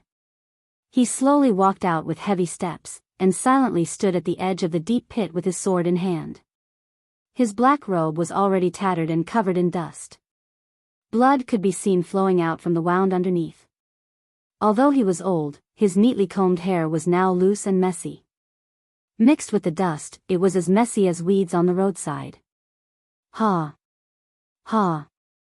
He slowly raised his head, and intermittent sounds came from his throat. Baikong stubbornly stared at the sky, his eyes were still bright and full of expression. Suddenly, his chest heaved up and down, and he spat out a mouthful of blood. However, he continued to stare at the sky, unwilling to lower his head. "Master!" Two cries of alarm could be heard. Sikongju and Jing Yuankong teleported over with their swords in hand. They stretched out their hands to support Baikong's arm. "Don't touch me, I can't fall yet. I don't need anyone to support me." Baikong shouted, and the two disciples' hands froze in fear. Green Eyebrows, who was crossing his arms in the air, shook his head, and said with a mocking expression, "Even if he's not dead, he's not far from it. Is this your disciple? Old thing, this lord is being kind and will give you some time. If you have any last words, hurry up and say them." Ha! Sharp laughter echoed in the air. The resentment that had been suppressed for so long in the netherworld had finally found a place to vent, and he laughed very happily. It felt so good to be able to control the life and death of others at any time. Sikongju and Jing Yuankong stared at the sky with faces full of anger. Baikong also revealed a sinister expression, but when he turned around and looked at the two accompanying disciples, he nodded his head with a gratified expression. These two disciples were not taken in for nothing. They still dared to stand out in such a dangerous moment. "You two back down, this has nothing to do with you," Baikong said in a deep voice. "Master." Jing Yuankong's face was full of anxiety. Sikongju shook his head with a bitter smile. "If anything happens to Master, even though the world is big, where can we brothers retreat to?" What he said was the truth. The two brothers had worked for Baikong and had offended countless people. If Baikong died, how could others spare them? Baikong's eyes turned scarlet red, and he stared at Pei Fong, who was in the crowd, and shouted angrily, "Fatty Pei, you and I have fought for a lifetime, why don't we put an end to it today? Do you dare to come out and fight me?" Pei Fong was speechless after being called out.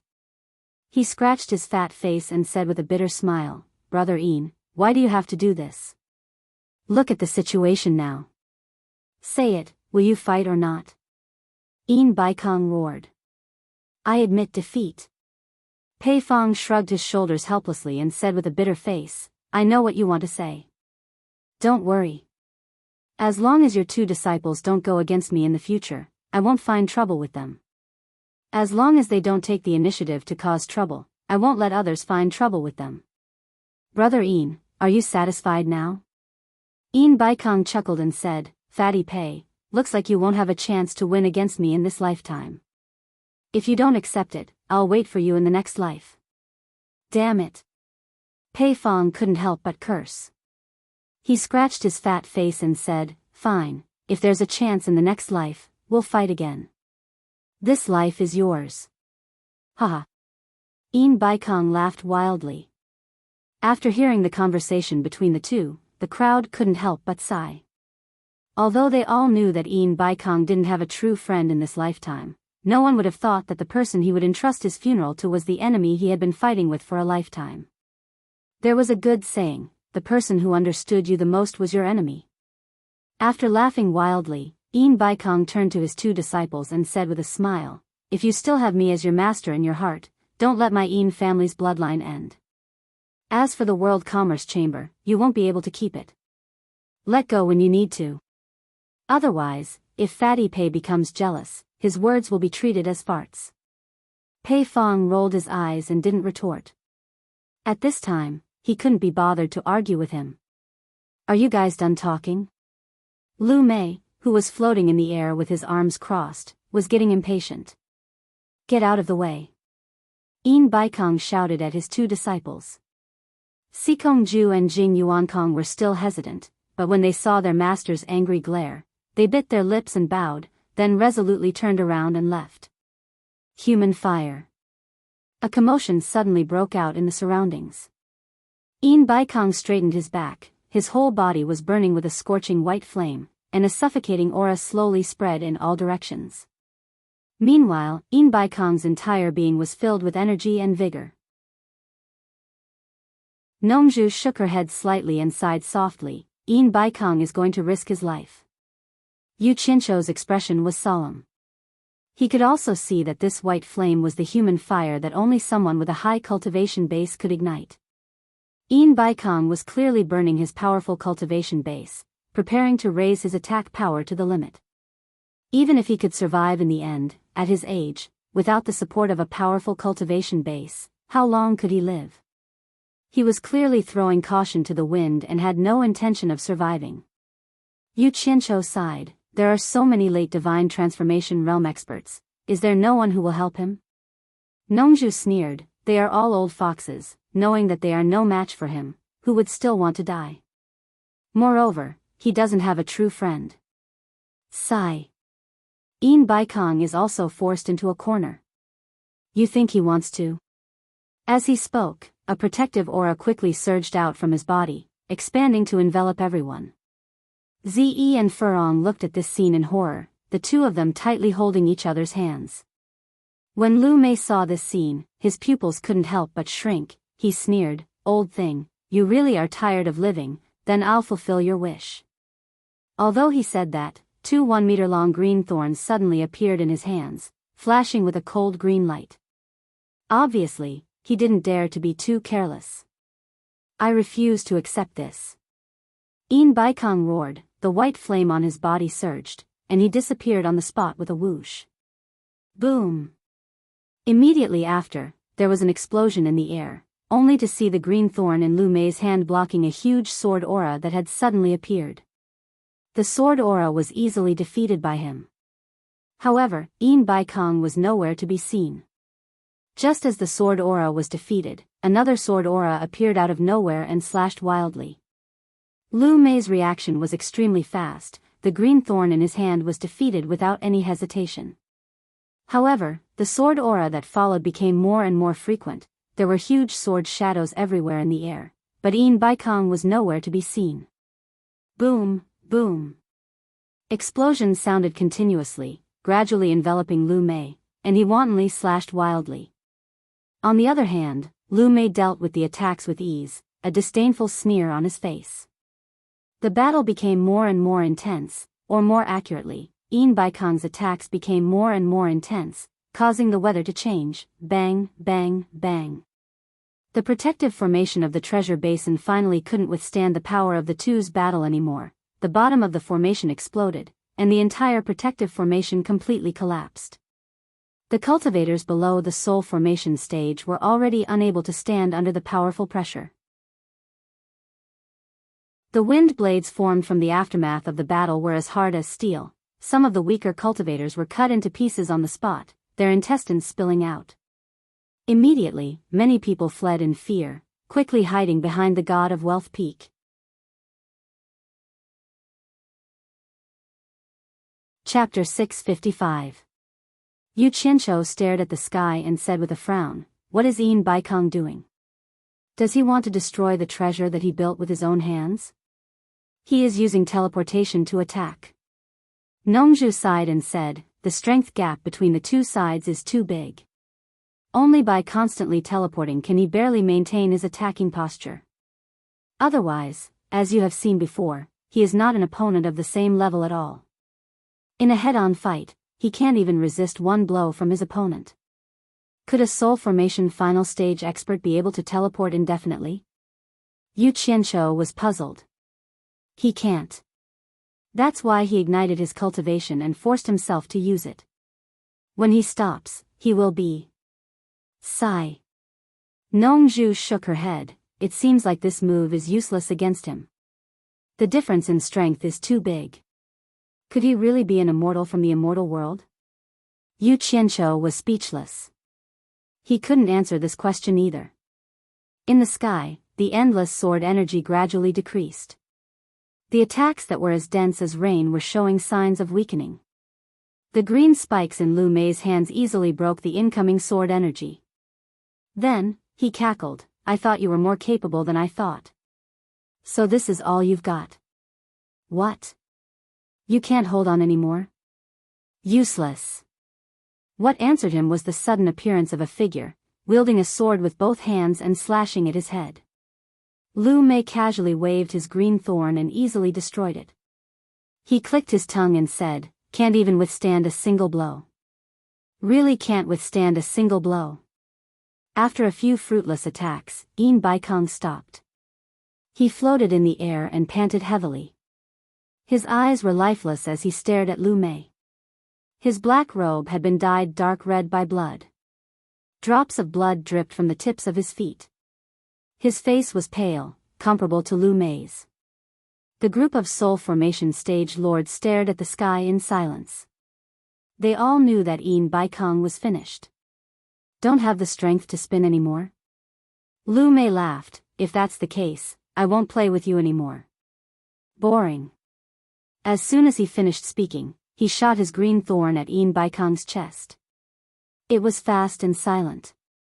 A beautiful green light flashed. Suddenly, Yin Baikong, who seemed to have lost the ability to retaliate, suddenly disappeared. Green thorn pounced on empty air. Green eyebrows pupils constricted. A streak of light suddenly appeared on his left. It was as dazzling as the Milky Way, and it was like a bolt of lightning from a clear sky. It was incredibly fast and almost reached his neck in the blink of an eye. This was the fastest sword strike Yin Baikong had ever unleashed in his entire life. His lifetime of cultivation and comprehension were all condensed into this single strike. It was soundless, yet it contained a powerful destructive power. He was prepared to finish the battle in one fell swoop. Even if he couldn't kill all of them, he had to teach them a lesson. The group of spirit-severing stage experts below suddenly became spirited. So it turned out that Yin Baikong was still hiding a trump card, purposely acting weak to make the opponent careless. As long as the opponent's reaction was even the slightest bit careless, it would be very difficult for them to escape this sword. At the very least, none of them believed that they would be able to dodge this sword strike. This was a sword strike that Yin Baikong had ignited his cultivation base. Even when Lan Feng, who had been silent all this while, had a trace of amazement in his eyes, or perhaps it was more appropriate to describe it as shock, however, it was this stunning strike that missed. It had clearly struck the opponent's throat, but it turned out that it had struck an afterimage. Yin Baikong's body froze in the air. The god of wealth sword that had followed him for many years shot into the distant horizon. After it left his hand, the silver streak of light brought with it the sound of thunder and wind as it disappeared into the distance. Its final destination was unknown. Who knew if it would be fated to continue its fate with its master in the future? Green eyebrows stood behind Yin Baikong. A green thorn in her hand had pierced through Yin Baikong's back, through his chest, and pierced through his heart. A section of the green thorn protruded from his chest, and beads of blood dripped down. Yin Baikong's pupils gradually dilated and lost their luster. "Master." On the god of wealth peak, Sikongju, and Jing Yuankong cried out involuntarily. The disciples of the World Commerce Association emerged one by one and looked at the scene in the sky in a daze. Sorrowful expressions emerged on their faces as they silently muttered in their hearts.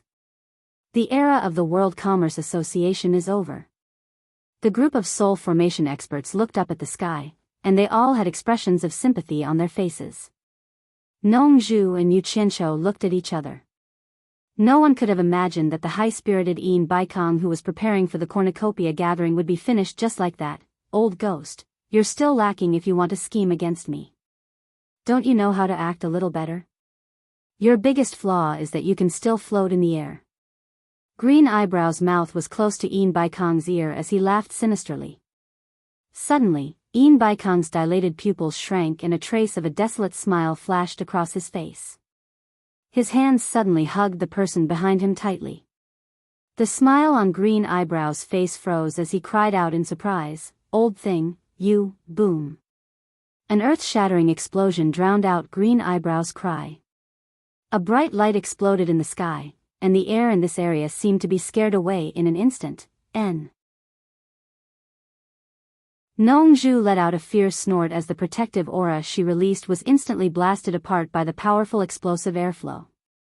Fortunately, Ziyi's reaction speed was not slow. Almost at the same time when Nongzhu's protective aura was blasted apart, her protective aura came up again. Fortunately, although Nongzhu's protective aura was blasted apart, it was enough to offset the remaining power of the explosion. If it wasn't for Ziyi's protective aura, the four of them would have been covered in dust. Among the group of spirit-severing experts below, except for a few spirit-severing experts in the late stage, everyone else's protective aura was blasted apart. However, it was not a big deal. After all, the experts who could become lords of a territory all had similar cultivation as Nongzhu. However, they did not have Ziyi by their side, so they were all covered in dust. However, no one cared about this now. They all stared at the sky dumbfoundedly. Unfortunately, the dust was everywhere and no one had the ability to see through it. No one would have thought that Yin Baikong's trump card actually had a hidden move behind it. He had stored a large amount of true essence to self-destruct his dantian. A late-stage spirit-severing expert was indeed a late-stage spirit-severing expert. After consuming a large amount of true essence, he still had such a powerful self-destruct ability. Fortunately, the true essence in Yin Baikong's body had already been greatly consumed. Otherwise, the self-destruction of a late-stage spirit-severing expert would not be a joke. It was estimated that many mid-stage spirit-severing experts would more or less suffer some injuries. While everyone was feeling emotional, they were all guessing what happened to the green-robed man. Guessing was just guessing. No one went up to check. Pei Fong, who was inside the protective aura, had a twitch on his chubby face. He muttered absent-mindedly, "Didn't you promise me to settle the score in your next life? You've already self-destructed. You don't even have the chance to reincarnate. What next life are you talking about? Yin Baikong. Yin Baikong. You are indeed worthy of your title as an old fox. Even when you're F*King committing suicide, you still have a hidden move. I admire you." Everyone knew that this time, Yin Baikong was really dead. He was completely dead. It was estimated that not even a piece of him could be found. Another one of the top 10 experts in the cultivation world had fallen. The dust gradually dispersed. At this moment, the god of wealth peak behind everyone suddenly let out a loud rumble. The ground shook continuously. Everyone turned their heads to look. It turned out that due to the impact of the explosion, half of the god of wealth peak had collapsed from top to bottom. There was still half of it standing there. It was an indescribably strange sight. The hall of wealth on top was still there. There was also that ancient pine tree. This was all thanks to Sikongju and Jing Yuankong's combined efforts. It was as if they had risked their lives to keep these two items on the god of wealth peak. As if sensing the disappearance of its owner, even the god of wealth peak was crying in a collapsing manner. With Yin Baikong's death, it was unknown whether the enormous world commerce that he had single-handedly founded would continue to exist in the cultivation world. With Baikong's death, it was unknown whether Cornucopia would be rebuilt and restored to its former glory. Although the dilapidated god of wealth peak still stood tall, the black-robed old man who had stood under the pine tree for over 1,000 years and often stroked the rough tree trunk while gazing at the sea of clouds would no longer appear. Many people present would remember the voice and appearance of this old fox who would rather die than submit because of this self-destruction. Yu Qianqiu let out a light sigh. He didn't know what to say. Actually, Baikong's death was beneficial to him. At least no one would pursue the relationship between him and the elixir. However, why did he feel that Baikong's death was a little hard to accept? Was it too sudden? It was hard to explain, hee. Old ghost, you think you can scheme against me like this? You're really an ant trying to shake a tree. You overestimate yourself. A sharp and sinister laughter came from the sky, causing everyone to turn pale with fright. They saw a transparent green ball floating in the sky where the dust had dispersed. The green-robed man was standing inside, safe and sound. That green ball was obviously something similar to a protective aura.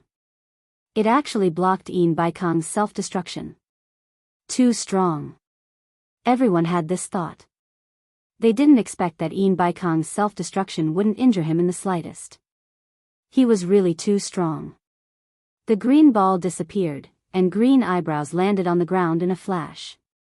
With his hands behind his back, he looked at everyone indifferently, as if he was looking at a group of ants. His gaze suddenly landed on Pei Fong, whose body was very conspicuous. He stretched out his hand and beckoned with his finger. You, come out, I have something to ask you. A trace of panic flashed across Pei Fong's face. He wasn't necessarily stronger than Baikong. Thus, he tried his best to shrink his body, trying to shrink as much as possible. Then, he pretended to look around, as if he didn't know who he was calling. However, everyone's gaze was fixed on him. Little fatty, I'm talking about you. Green eyebrows proudly pointed at Pei Fong and said. Pei Fong knew that he couldn't hide anymore. If he knew that this matter would involve him, he wouldn't have stayed and watched the show. He squeezed out a smile on his fat face and walked out. He cupped his hands and said, I'm Pei Fong. What orders do you have for me? Don't be afraid. Green eyebrows casually waved his hand. He seemed to enjoy the feeling of someone trembling in front of him. He was in a good mood as he said to Pei Fong, Fatty Pei, let me ask, oh. How did you know that my nickname is Fatty Pei? Pei Fong curiously tried to establish a relationship. Green eyebrows was stunned. His expression returned to normal as he said, nonsense. Your surname is Pei, and you're a fatty.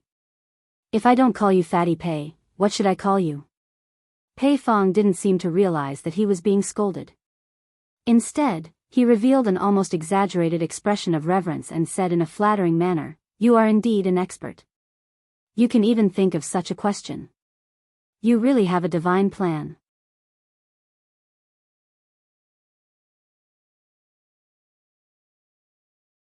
Bai Changchun had actually reached the legendary underworld gate and even destroyed it?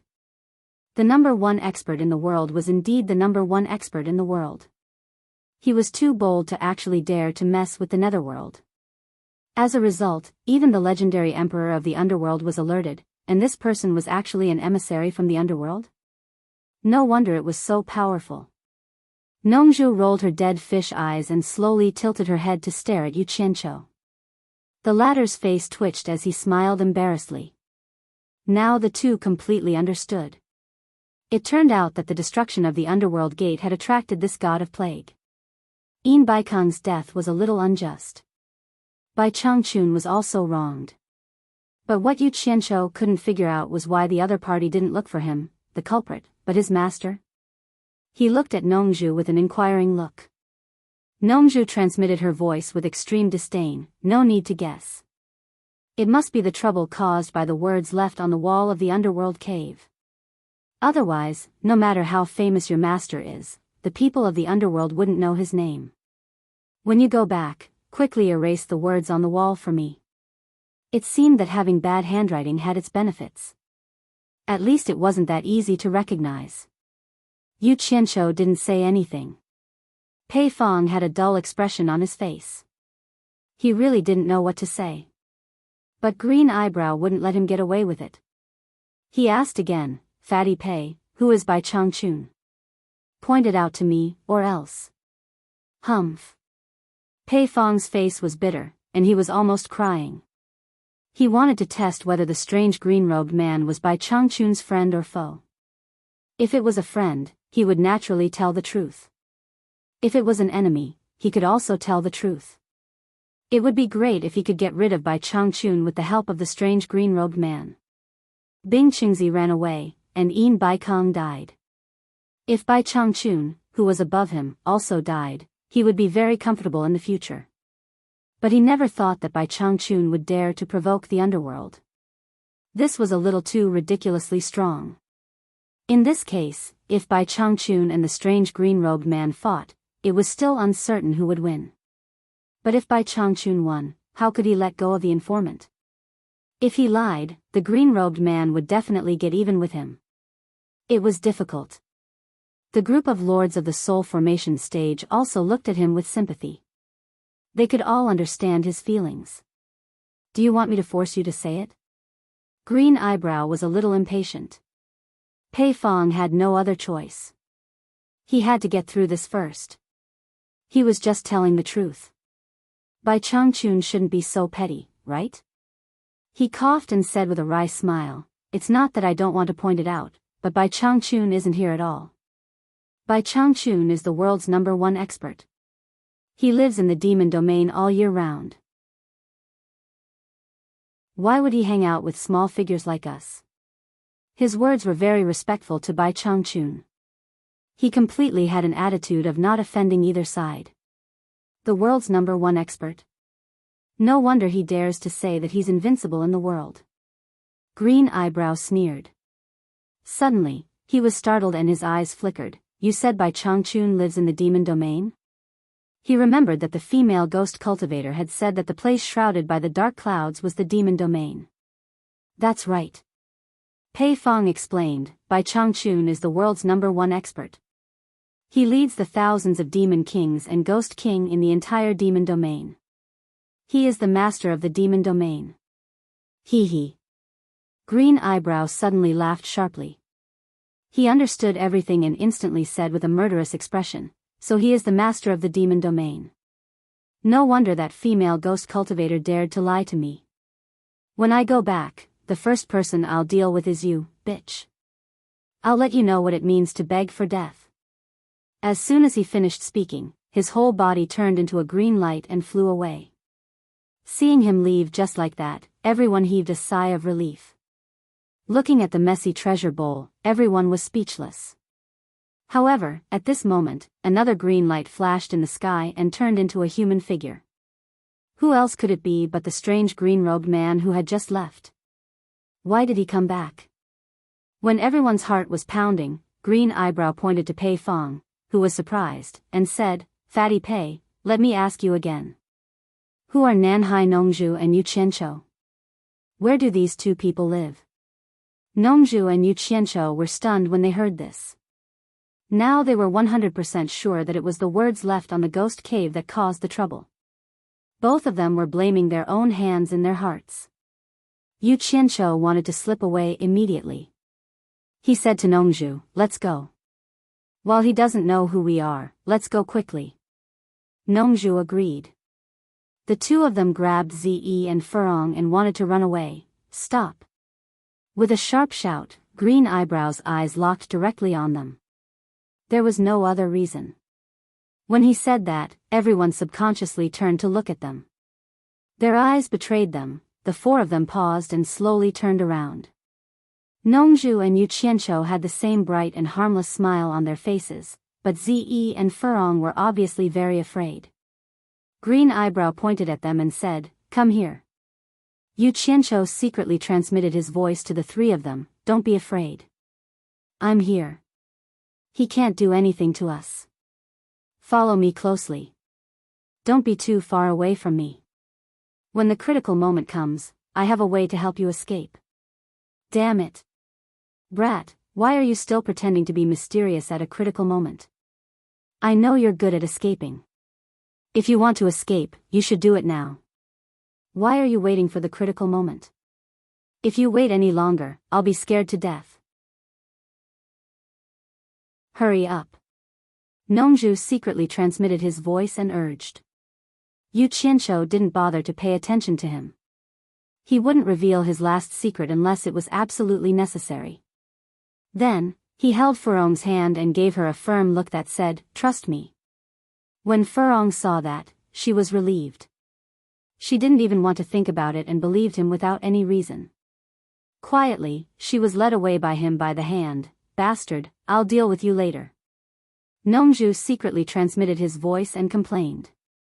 But she had no choice. With her cultivation, she couldn't escape with Ze at all. She could only place her last hope on Yu Qianqiu. So, she pulled Ze and followed closely behind Yu Qianqiu. When the four of them came in front of Lu Mei, Yu Qianqiu squeezed Furong's hand and let go. He cupped his hands and said, "May I know why Lord Envoy of Hell is looking for us?" Lu Mei glanced at Yu Qianqiu. Suddenly, her pupils shrank. She realized that she couldn't see through his cultivation. She was secretly shocked. She slowly turned to Pei Fong and asked, "Who are the four of them?" Pei Fong looked at Furong and stuttered. He didn't know what to say. Yu Qianqiu quickly changed the topic. He smiled and said in a neither servile nor overbearing manner, "Lord Envoy of Hell is looking for Yu Qianqiu and Nongju? I know where they are."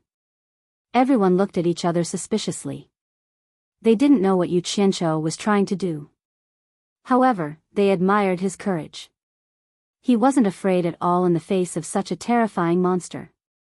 Lu Mei looked at his calm face and became more and more suspicious.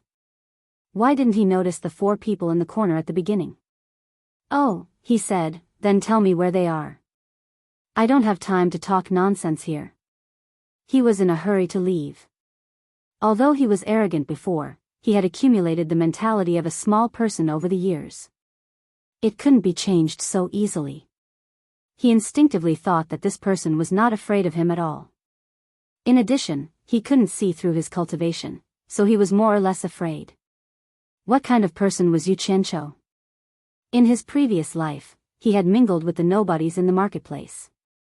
It could be said that he was very familiar with the mentality of those nobodies. He could tell at a glance what kind of character the other party was. He was a coward. Now that he had a way to protect himself, his face turned cold. He slowly put his hands behind his back. He stared at Lu Mei and walked toward her step by step.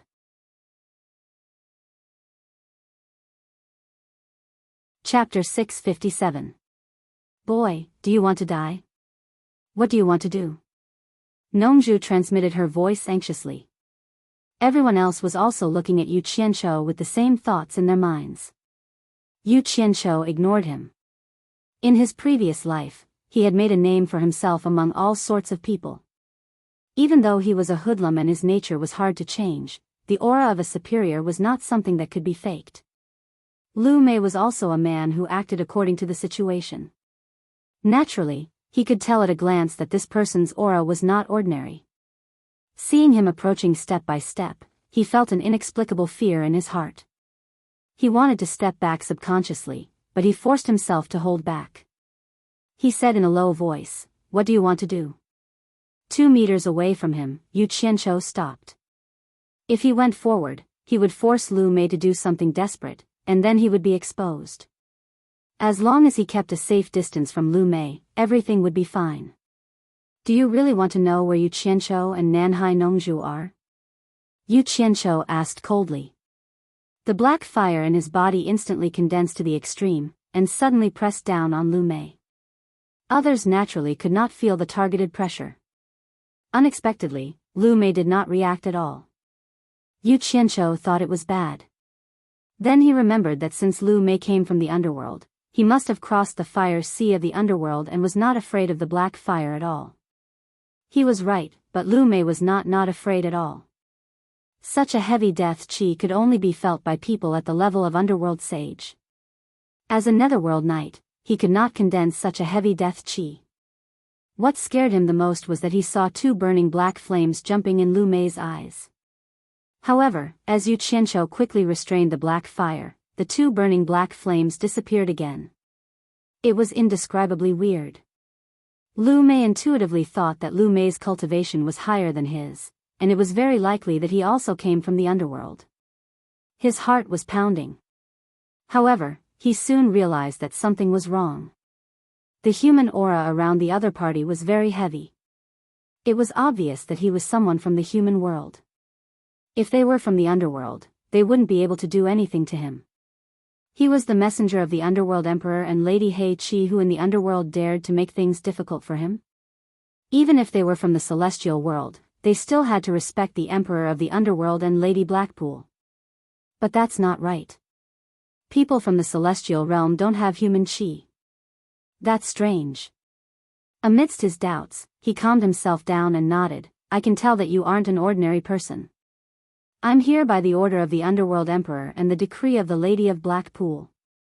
I hope you can cooperate with me and tell me the information about those two people. The politeness of his tone almost made the group of people's eyeballs fall out of their sockets. The title of this sovereign had also changed to this envoy.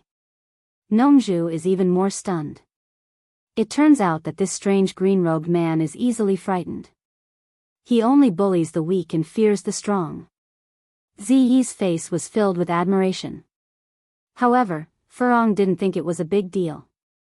He had always believed that Yu Qianqiu was the best. Seeing him like this, Yu Qianqiu finally felt more at ease. It seemed that the other party still had some scruples about the black fire. Otherwise, his attitude wouldn't have changed so quickly. What he didn't know was that the other party didn't have scruples about the black fire at all. He didn't even think about the black fire. Instead, he was worried about the vigorous dead qi and thought that Furong was a master. In fact, if Yu Qianqiu used the blue fire, the other party would really be afraid. Although the power of the blue fire was not as powerful as the black fire or the legendary purple fire, it was still a raging fire of extreme yang. It was the natural nemesis of the underworld cultivators. Ghost cultivators or meditation cultivators with low cultivation couldn't resist the blue fire at all. They would be burned to death immediately. The power of the earth fire in his body could make the ghost king Meng Yan have a hard time resisting it. Not to mention the blue fire of the three true fire, which could be said to be the nemesis of the underworld. Some things were so strange. People thought they couldn't play any role, but in fact, they were very useful. Everything in the world usually had a fixed number. It was the truth that one thing could subdue another. Everything had its own value. As the saying went, lonely yin couldn't grow, and lonely yang couldn't grow. One's loss and the other's gain. The operation of the way of heaven was called balance. Whoever broke the balance would be punished by the way of heaven in order to maintain the balance. Oh. So you were sent by the Emperor of the Underworld and Madame He Qi. Sorry for not recognizing you. Yu Qianqiu cupped his hands, as if he had heard of the Emperor of the Underworld and Madame He Qi. However, he had heard of the Emperor of the Underworld. It was estimated that there were very few people in the cultivation world who hadn't heard of him. As for Madame He Qi, who the hell knew who she was? LV Mei was emboldened. So what if your cultivation is high? Do you dare to disrespect the Emperor of the Underworld and Madame He Qi? But he still cupped his hands and said, please tell me the whereabouts of those two people.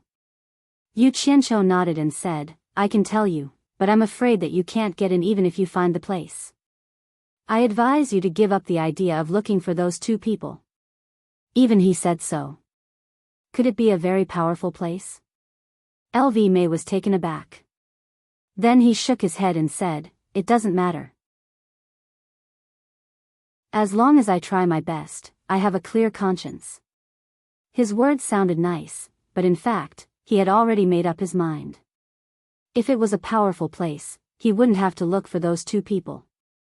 He just wanted to find Bai Changchun and get back the stolen things. The most important thing now was to finish this formality and leave as soon as possible. He didn't want to talk nonsense with this strange guy. Yu Qianqiu waved his hand and pointed with a smile, saying, "Go straight to the east, fly over the land, and then cross the vast sea.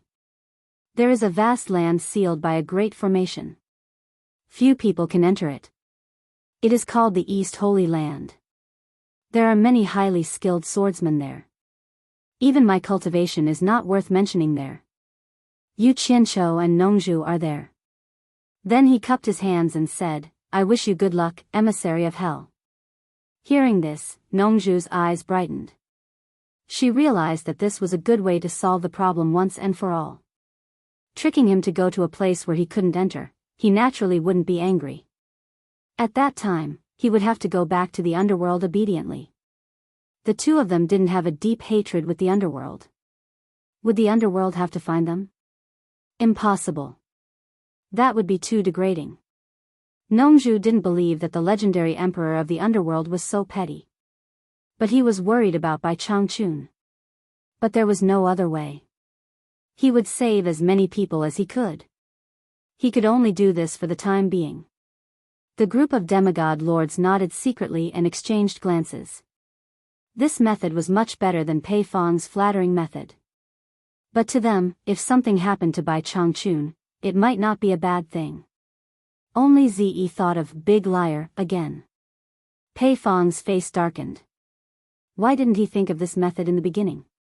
This so-called emissary of hell obviously knew nothing about the human world.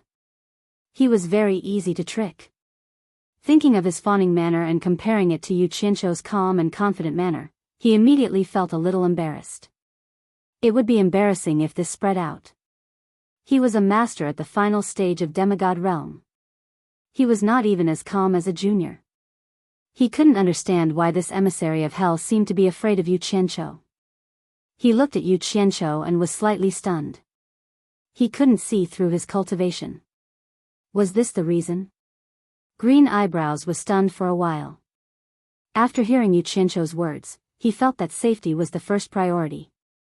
He was already prepared to not look for them. He couldn't lose his life just because he came to the human world. Anyway, Mrs. Blackpool didn't know who Nanhai Nongzhu and Yu Qianqiu were. He cupped his hands and said, "Thank you for telling me. Goodbye." Yu Qianqiu also cupped his hands and said with a smile, "I won't see you out." However, just when everyone thought that the strange green-robed man was about to leave, they suddenly saw the strange green-robed man's face sink. His eyes suddenly stared at Yu Qianqiu, and he said in a stern voice filled with killing intent, "What's your name?"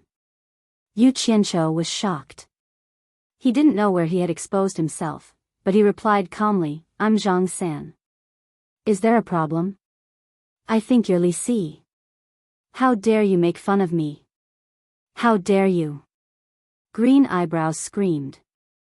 Damn it. He also knew the legend of Zhang San and Li Si.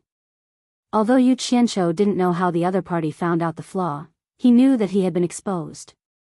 When he was about to release his divine sense to take Nanhai Nongzhu and the other two away, a white figure suddenly appeared in front of him. It was Wen Lanfeng. Green Eyebrows screamed, "It seems that there are many people who want to die." Wen Lanfeng held the giant silver sword in his hand, and his body glowed with monstrous fighting intent. Even the wind around him was stirred up. His long hair fluttered in the wind, and he said without looking back, "I'm here. Nanhai Nongzhu, take them away. If I die, I'll have to trouble you to take care of the Wen clan." His indomitable killing intent was surging. The second strongest man in the world knew that he was no match for him, but he still wanted to risk his life. If it weren't for the fact that the situation was unclear and he was worried that no one would protect Lu Yanqing, he wouldn't have watched Yin Baikong die like that. Lu Yanqing wanted to save Yin Baikong several times, but he forced her to stop. For him, Lu Yanqing's safety was the most important thing. Now that he found that the green-robed man wouldn't harm others for no reason, Lu Yanqing should be fine. Seeing that even a junior like Yu Qianqiu could face it bravely, and he had promised to take care of Yu Qianqiu in front of Bai Changchun, how could he stay out of it now that Yu Qianqiu was in danger? To be able to stand at the peak of the cultivation world, who didn't have a sense of pride in their hearts. They fought and fought, but they were unwilling to submit to others. No matter how cunning and selfish Yin Baikong was, he would rather die than submit at the critical moment. That magnificent feat of self-detonating his dantian had made Wen Lanfeng's blood boil, and he almost couldn't suppress it. Now that it was time to fulfill his promise to Bai Changchun, he stood up without hesitation. Even if he died, he would fight for his reputation, for his dignity. He didn't want to hide like a turtle and let that woman look down on him. Wen Lanfeng, Nanhai Nongzhu and Lu Yanqing shouted almost at the same time, and their tone was very anxious. Yu Qianqiu was speechless. It seemed that he had to bring 2 more people with him, and 2 more people would know his secret. Just as he released his divine sense, there was suddenly a sonorous hum that sounded like a vajra subduing a demon. It was cold and arrogant, and it shook people's hearts.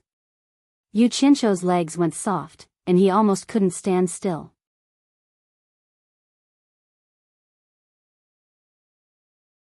Chapter 658. Yu Qianqiu was just about to curse that scary bastard in his heart, but he suddenly felt something was wrong. The voice was so familiar. He turned around and saw a man standing on the edge of the collapsed God of Wealth Peak, which was as if it had been cut by a knife or an axe. The man stood upright, with his green robe fluttering gently in the wind. With his cultivation, although he couldn't see the man's face clearly, he was too familiar with his majestic and arrogant standing posture. And that signature green robe, Yu Qianqiu was stunned. The old guy came out of the mountain. In fact, he was not the only one who was scared by the cold snort. Many of the low-level cultivators hiding behind the God of Wealth Peak were so scared that they even fell down on the spot, with their ears buzzing.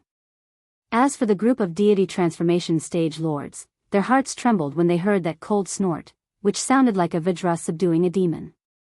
It was not the first time they heard it. Every time they heard it, what happened next was extremely terrifying. Everyone looked up at the top of the mountain. Yu Qianqiu couldn't see it clearly, but the cultivators of the deification stage saw it clearly. They were all horrified. It was really Bai Changchun. He actually came here. Nongzhu was shocked and murmured, "Why is he here? It's going to be interesting." Ziyi's knuckles turned pale, but she was very excited and her eyes were shining.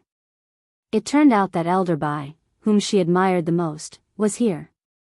Now, someone was going to teach that green-robed monster a lesson. She was very confident in Bai Changchun.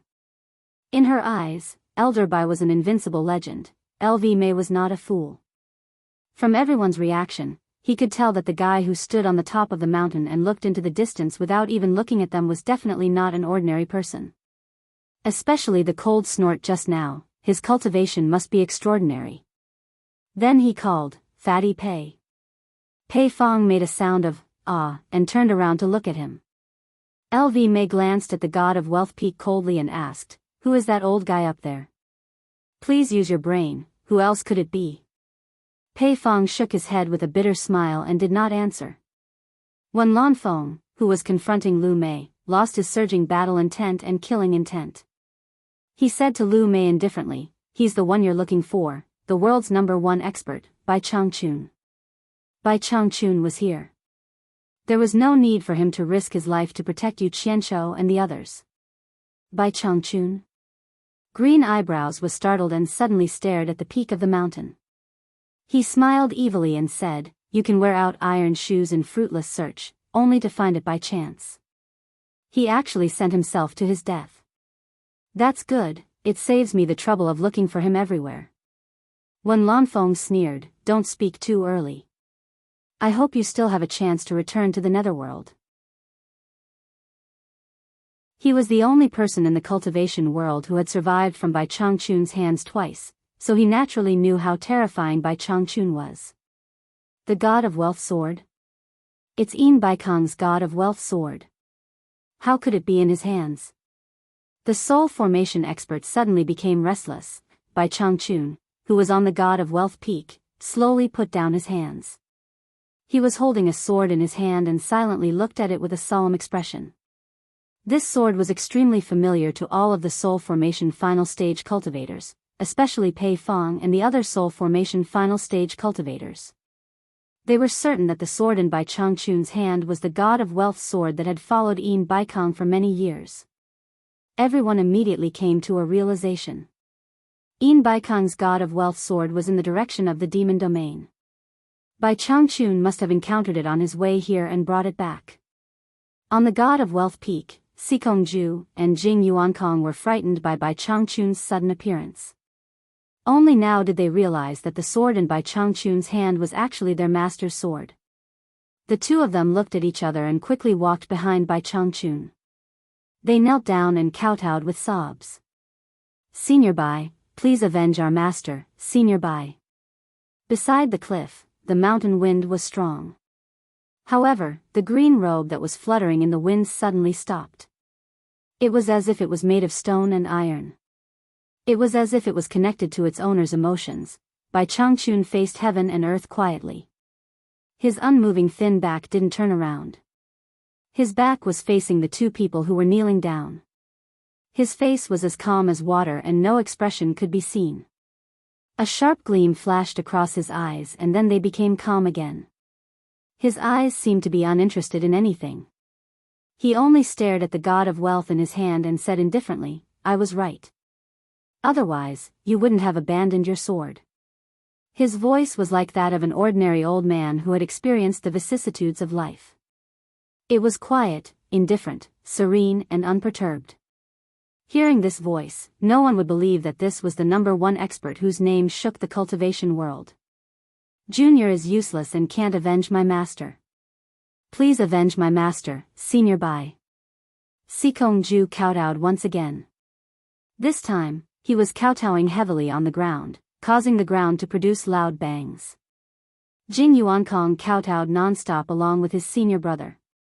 Among the cultivators who were hiding behind the God of Wealth peak, many of them had heard the conversation.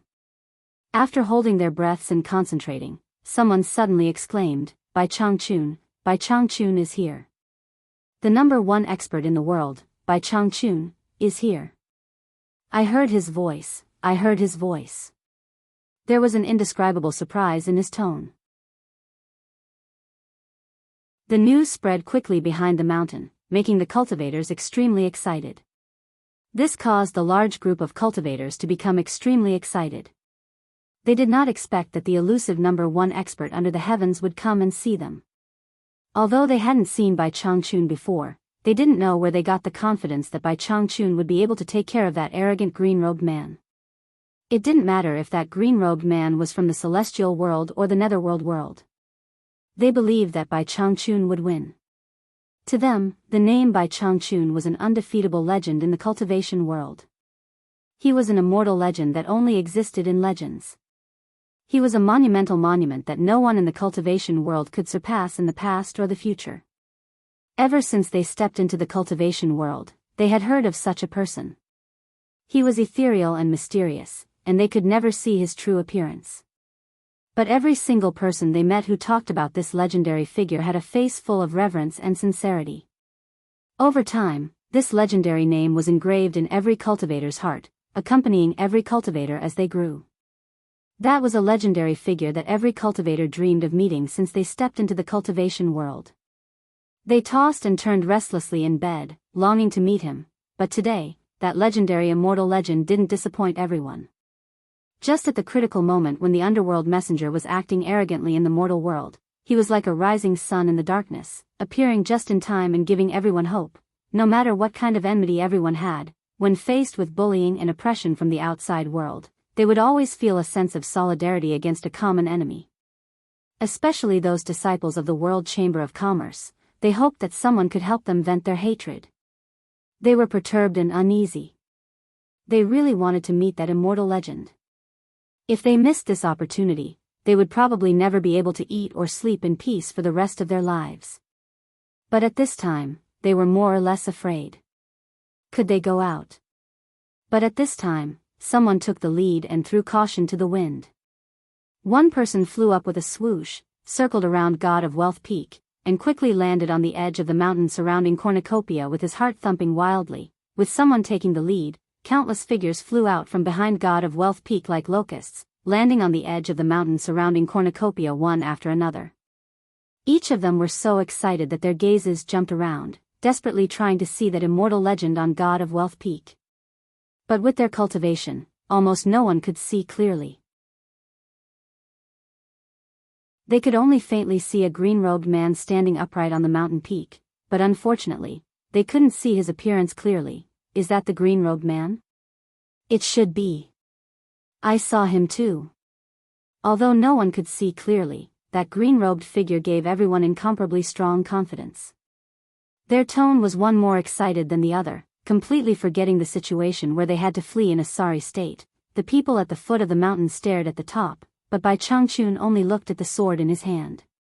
Hearing the sounds of kowtowing behind him, Bai Changchun was silent for a moment, then asked, "How did Yin Baikong die?" The two of them straightened their bodies, their faces filled with grief and indignation. Sikongju described the process of how his master died in battle in detail. When he talked about how Yin Baikong, a dignified soul formation final stage cultivator, self-destructed his dantian to perish together with the enemy, Bai Changchun frowned. He put down the sword in his hand, and his gaze locked onto the green-robed man at the foot of the mountain for the first time. At the foot of the mountain, Lu Mei and Bai Changchun's gazes met, then immediately laughed sharply. What arrogance! Let me see just how high this so-called world's #1 expert can be. His figure disappeared without a sound, then suddenly appeared on the opposite side of the mountain peak, hovering in the air, face to face with Bai Changchun less than 10 meters away. The atmosphere in cornucopia instantly froze. Everyone's gaze was fixed on the top, knowing that the inevitable moment had arrived. Some people had the foresight to know that the foot of the mountain might not be safe, so they quickly flew to the edge of the mountain to observe. Soon, even Yu Qianqiu and the rest also moved away. The foot of the mountain was suddenly left in a mess, and not a single figure could be seen. Lu Mei sized up the green-robed elder, and his heart skipped a beat. He realized that he actually couldn't see through the other party's cultivation. But when he thought about how he also couldn't see through Yu Qianqiu's cultivation at the foot of the mountain, he immediately felt reassured. If it wasn't for that fatty secretly transmitting his voice to him, he would have been fooled. Just think about it, how could there be someone in the world who could surpass the cultivation of a netherworld knight? You're Bai Changchun? Lu Mei sneered sharply. Bai Changchun only glanced at him indifferently, then swung the sword in his hand backwards and said indifferently, "You too, keep Yin Baikong's sword well."